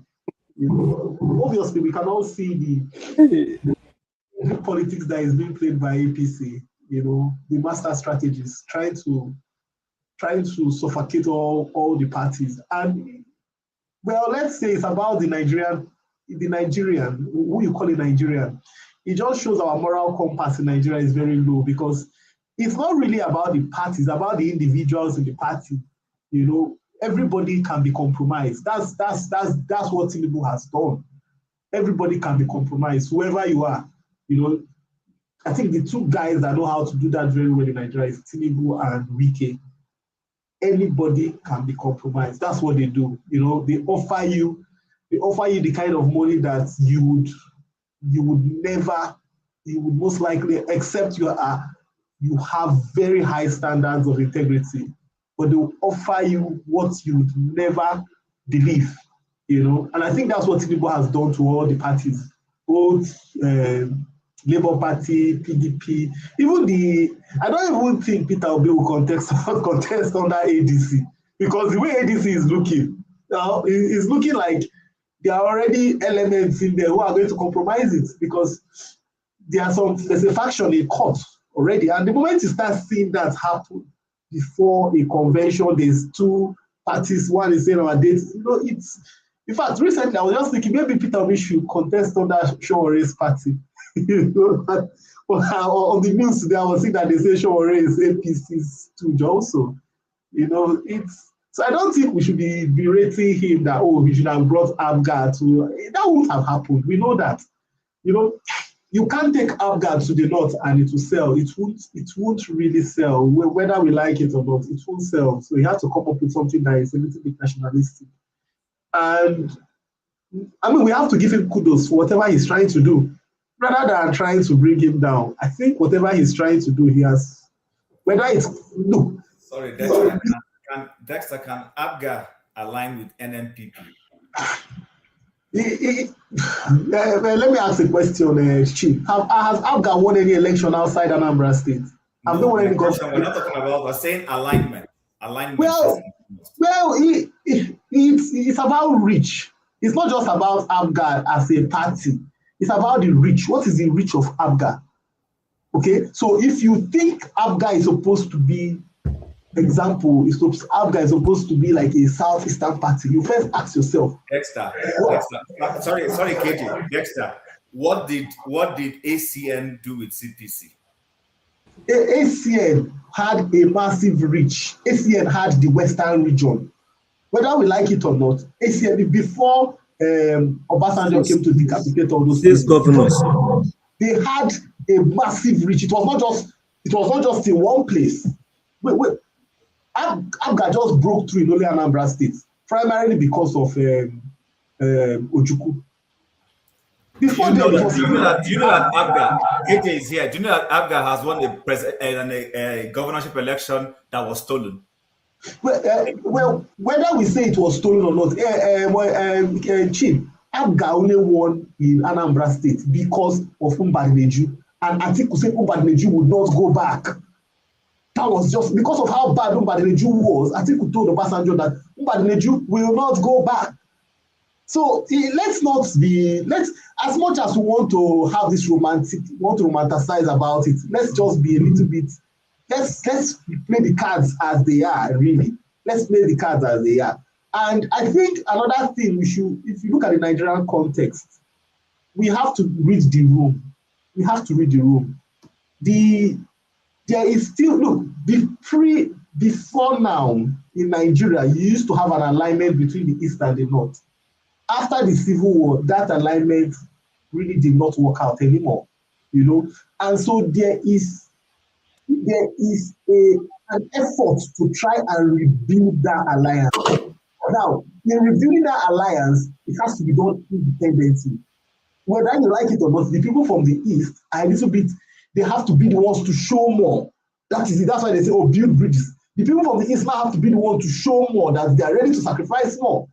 You Sorry, understand? I have to go. Dexter, I don't agree with you. I'm not saying you don't have to agree, Chief. You don't have to agree. I want to correct what you said. SDP, NRC. SDP had a northern candidate. Sorry, NRC had a northern candidate with an eastern vice presidential candidate. We came back. You said after the war. Shagari North. Wait now. Shagari North, Ekweme East. Speaker of the House of Representatives, Ume Umozioke East. Should I continue? I can continue. See, everything you have said is correct, Chief. Okay. But all right, KJ, that's why I say let us not romanticize about things, because those things you are saying, we have seen that it wasn't sustainable. The country reacted against it. Okay. The country reacted against it. Now, let me talk about the Remi Tinubu stuff. The truth is this. The whole Tinubu administration is trying to fight for legitimacy. That's the whole truth about it. They are trying to, I think what Tinubu is trying to do is put all the structures in place, rig the election, and then say, oh, look, I had all this, and so that's the reason why I won the election.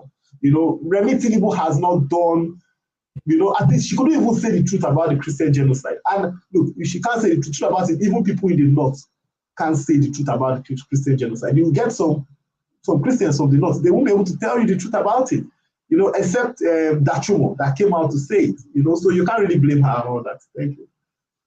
Okay. Thank you so much. All right. So, Oti, go ahead, sir.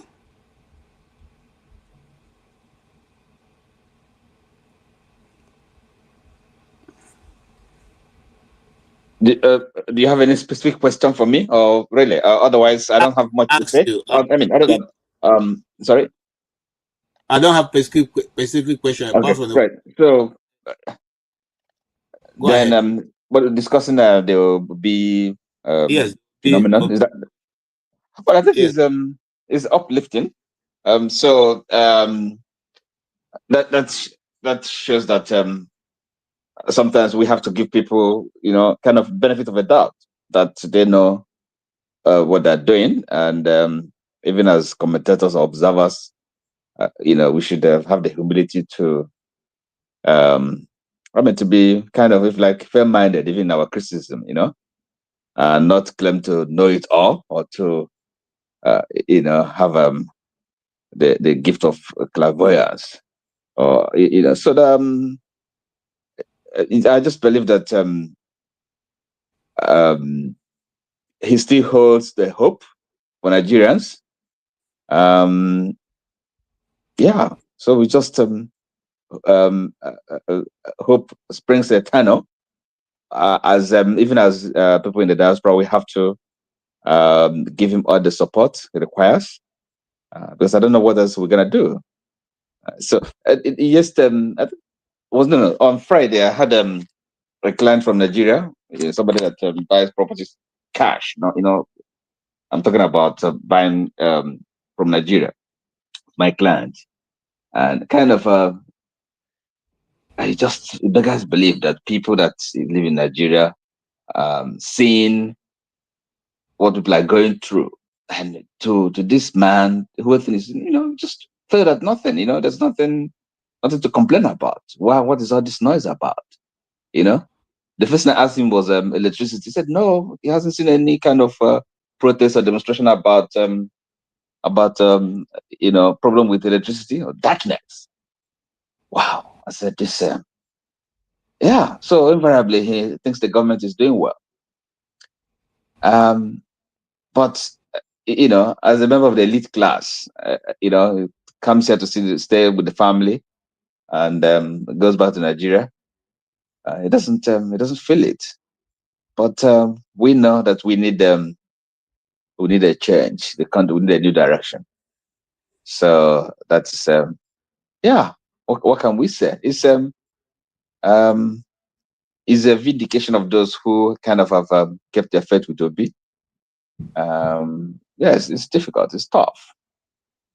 So yeah, we should I'll be more charitable and give him every support he needs, because he's not just fighting the battle for himself. It's all of us. Sorry, Osi, will you classify Obi as a right wing politician? Right wing? No, Yeah. no. What makes him right wing? No, it's not. It's not. Maybe being the. By the way, let me tell you. Hold on. Because sometimes we talk about this ideology thing here, and I just okay. But right wing, left wing. No, you don't have to. If identify with any of these kind of ideological, pose. You only need to be a human being with common sense. Just have common decency, right? And when you are in government, you know what the job is. It's public service, right? Let me tell you why I asked you that question. Maybe you give it more. Okay.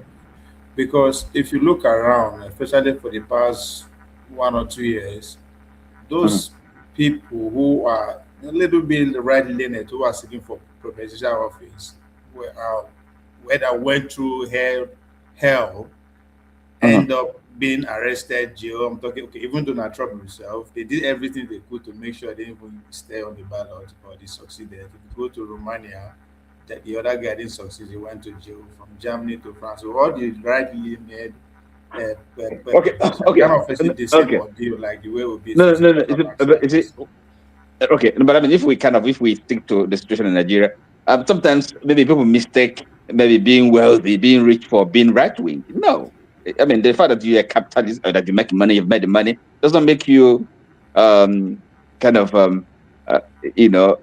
the right of politics. Yeah. No.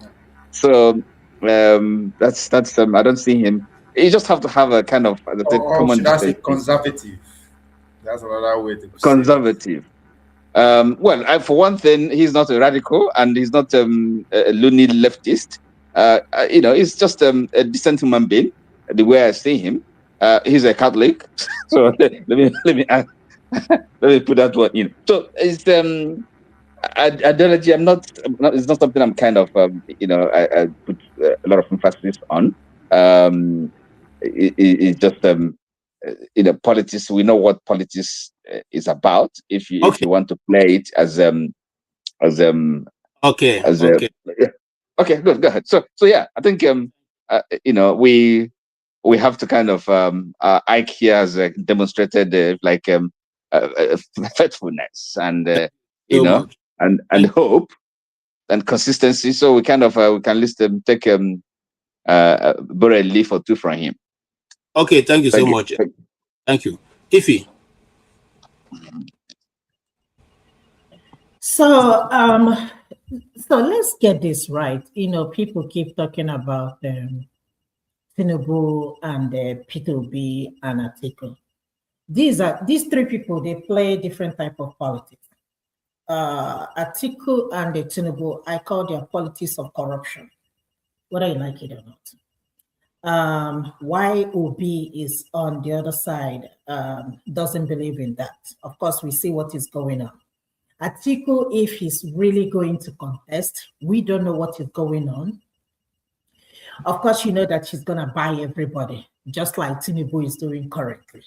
So that is the difference between them. Obi left Labour Party. It's not by choice. He was forced to leave Labour Party. because Tinubu, of course, wants to frustrate Peter Obi. He knows that Peter Obi is a very big threat. If not, why is he worried? When prior to him, stealing the election, a Labour Party has been there. Nobody even knows anything about Labour Party until Peter Obi joined the party. And now everything has been fine until all these problems started with Peter Obi. And Peter Obi left. Peter Obi even said it, that everything they are doing it's all about him. They just want to frustrate him. So it's not that Peter Obi is jumping from one party to another. He knows what he wants. And because he cannot pay his way, just like they are doing, I guess that's why he's having the problem that he's having today. If Atiku choose to contest in ADC, unfortunately, he's going to lose. Because, the obedient, the so-called obedient, they're not going to vote for him. If Obi and Kwankwaso, if they're going to be the husband and wife of this new party, if they're going to stay in ADC, it's going to be very interesting. But I want you to understand that nobody's talking about Atiku. Nobody's talking about Showore. In fact, I don't even know where Showore belongs at this point. The only person everybody's talking about is Peter Obi. Peter Obi left Anambra State Governor for how many years ago? More than 10 years ago, if not more than 20 years ago. They're still almost talking 13 years now. How many? 13 years plus now, since 2013. Okay. So, and they're still talking about him. Peter Obi is not a problem. But Tinubu knows what happened in the last election.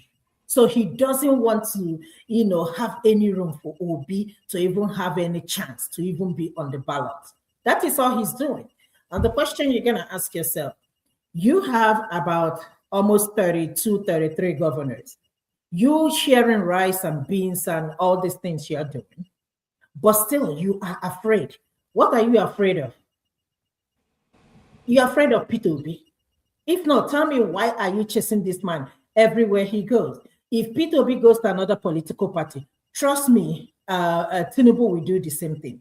So he's going to do everything with Wike and Akpabio to make sure they destabilize any party Peter Obi is going to be in, period. The opposition is about Peter Obi and no other person. They know that Atiku is not a threat. They know that any other person is not a threat. They know that the people are with Peter Obi and the love is organic. We can see that. If it's not because of corruption, there is no way Tinubu will be contesting for re-election. But because the assembly is so corrupt, National Assembly is so corrupt, the people around Tinubu is so corrupt because they want to hold on to power. Because not only dictatorship that we have in Nigeria now, we have totalitarian system of government where the president is the only person that's going to make the decision. So, what Obi is going through is just a pure, not even indirect, it's pure intimidation. Kulata, whether you like it or not, what is Tinubu afraid of? Just tell us, why can't we have free and fair election? Let us have free and fair election. If we have free and fair election today, by 12 noon, Tinubu and his wife, they will be back in Ikoyi, cooling. Let us have free and fair election. That is all we are asking for. I don't know why, Peter Obi is a problem. Coming to Tinubu's wife. Of course, Tinubu's wife is even worse than Tinubu. I will blankly call her a hypocrite. She's not a Christian. She's a Christian or pastor by mouth, but she is more dangerous than her husband.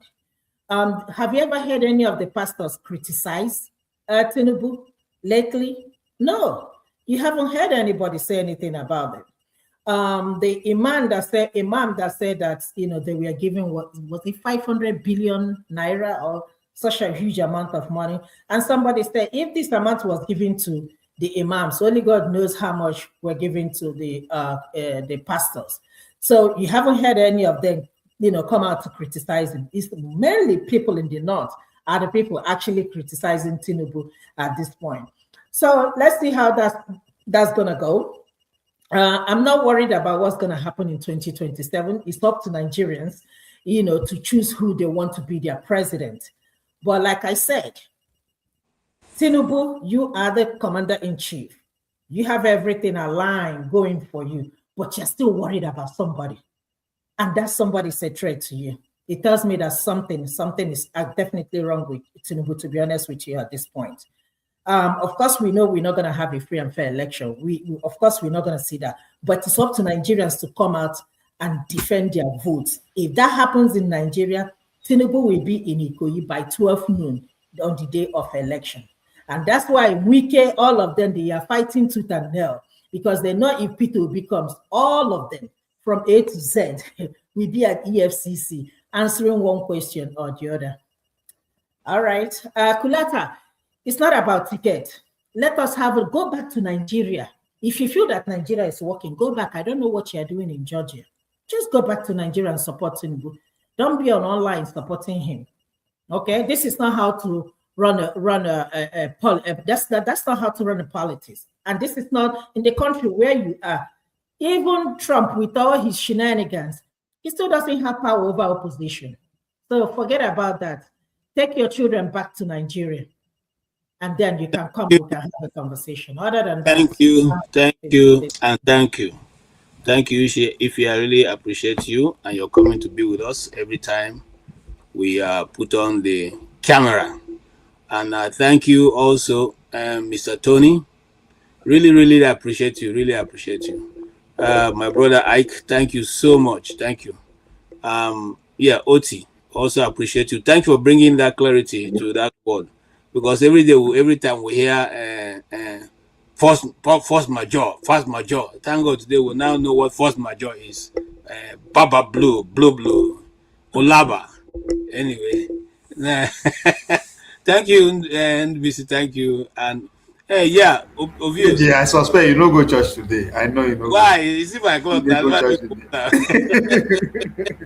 You know, thank you so much, Ovie. Thank you. You guys make the program so easy. And you know, if you guys are not here to analyze these things, we will have no program, because how long can a man talk? You know. So, but when you guys come, your various different experiences, different capacities is brought to bear on the program, and consequently everybody is better for it. And that's the thing we are trying to encourage our people, that because a long time ago I had an opportunity to tell my original director, that Oga, as your friend, I'll advise you, because the original director does not mean that you must have the best idea. When you hold a staff meeting, take from the best of the ideas presented and implement. Nobody don't say it must come from you before you know the idea is good. So that is what Nigeria should learn. Learn that the best idea must not come from the president. Scout for people who have the ability. If you are going for conference, don't go because one king spoke some 3 Nigerian languages and then you clap hand and sign away the future of your children and your grandchildren. It doesn't make any sense to anybody. And a man took his time to analyze why he thinks that Mrs. Tinubu all this while has planned to do this. They plan to use her because nobody have ever seen her going to hold any service. She has not held any service. She doesn't have a church. So how come she's a pastor? You be pastor one of the whole service. But it is better for the optics. They say a pastor married to a Muslim and the world is sold for it. However, now her and her God, because the spiritual realm know they lie. So if you answer a title that does not belong to you, you go answer on the other side. Okay. Having said that, don't forget to thank Tony Nnadi Jagu show for not coming today. That's why I know they're around. Oh no, I know that Tony Nnadi wasn't going to come because you know that me. So, and of course, Jide, the truth of the matter, no, I know Show supported me. Show was the one who sent me those videos because I know he wasn't going to be around, so he, done that. But here is where we are going, gentlemen and ladies. The people on the comment section, you guys were, you guys almost make me, I love to. I mean, how do you guys frame these things with frame? I will advise Mike. I will send the pastor to him to see whether he will give his life to Christ before 2027. But the way it is unlikely because the man is going deeper and deeper into the forest. Only when he meets a Bedike inside before he will turn back. So we wish him well. And the opposition in Nigeria it's not going to help us if we keep going individually, telling one another, I love Shore, but Shore, calm down, so that we all can see which way. I'm not asking you to go into line with them, but let us, see who is our worst of the pack and deal with that person and be able to get them into place. Yes, Pansa, Pansa, I don't know what I've done to you, but I'm a full-blooded Igbo man with Igbo heart. So that I didn't choose Masker over you. Masker came before you. And Masker have been coming and going because his network was bad. I just want to explain that to you so you know nobody's trying to be funny on this program. We are not trying to be funny. What will make sure whether you are Igbo or Hausa or Yoruba or Igala, Itiv, Idoma, Basange, Basankomo, Itolo, Igede, will give you the same opportunity. We'll give every other person to express yourself. Thank you so much, every one person who has been there. Kulata, thank you for saving me. At least you're able to bless me with, something to buy tea. And we appreciate you. You may not always agree with us, but we also appreciate your coming. And I thank every one person who has been here with us, those I can mention, those I cannot mention because of time. God bless you all. Let's do this again next week. And until then, have a good night, everybody. Thank you. Have a good week, everyone. Yes, have a good week and a blessed weekend for them, a week for that matter. And make sure keep safe. Very important. Thank you all.